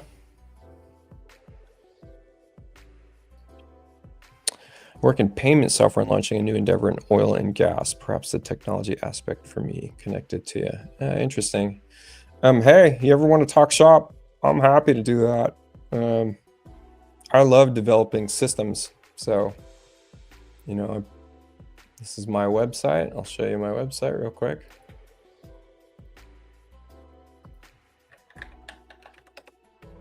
And it's, even though I provide design on the client end, so in the services, I'm providing design, site measurement, stuff like that within the realm of architecture. and I've got a gallery, etc. But I also sell add-on packages for the software that I use, so I'm kind of making money on that end as well. And then on top of that, I have a whole resources page where we do things like develop chatbots that are built out of, my chatbot's built out of Zapier, and it's got specific instruction sets, so someone can come in, and if they want to learn how to script, we've got a step-by-step guide to use this chatbot to learn how to script. And then kind of same thing as I need resources, I need to go find assets, I need to go look up some building code information. I've got Google searches that I built that are specific for architecture, and chatbots that are built specifically for that as well. So that's just helpful for looking up stuff like egress window above stairs, and then it'll cite code, and then I can go look up that code. And this is an interactive chatbot that I built. So the section R310, and then we can go section R310 right here, emergency and escape openings, and get some information about egress that pops up in a new page. So this is stuff I build all the time, and this all drives content towards my website, which is awesome because maybe someone will pick up on my shop.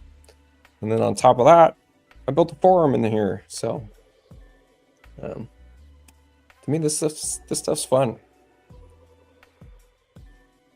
Forum is my baby, though. That was a proud moment. I always wanted to have a forum. I don't know when that becomes something cool to an individual, but it was to me. I thought it was really cool. Hey, can I drive some content towards a forum? So, and then we run some Facebook groups and various other websites, all driving towards each other. The thing I'm terrible at is Instagram. I need to get better at that. And I'm certainly not on TikTok, but that's younger generation.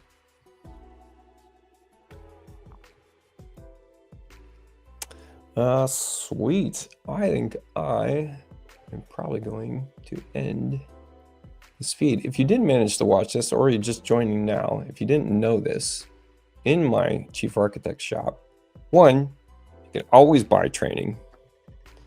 2, and that's in any software. I don't care what software you want to train in. You want to train in Photoshop, you want to train in Squarespace website building, CSS coding, JavaScript coding, that kind of stuff. Yeah, sweet. I'm here for you. Or Chief Architect, or Twinmotion, or even Blender.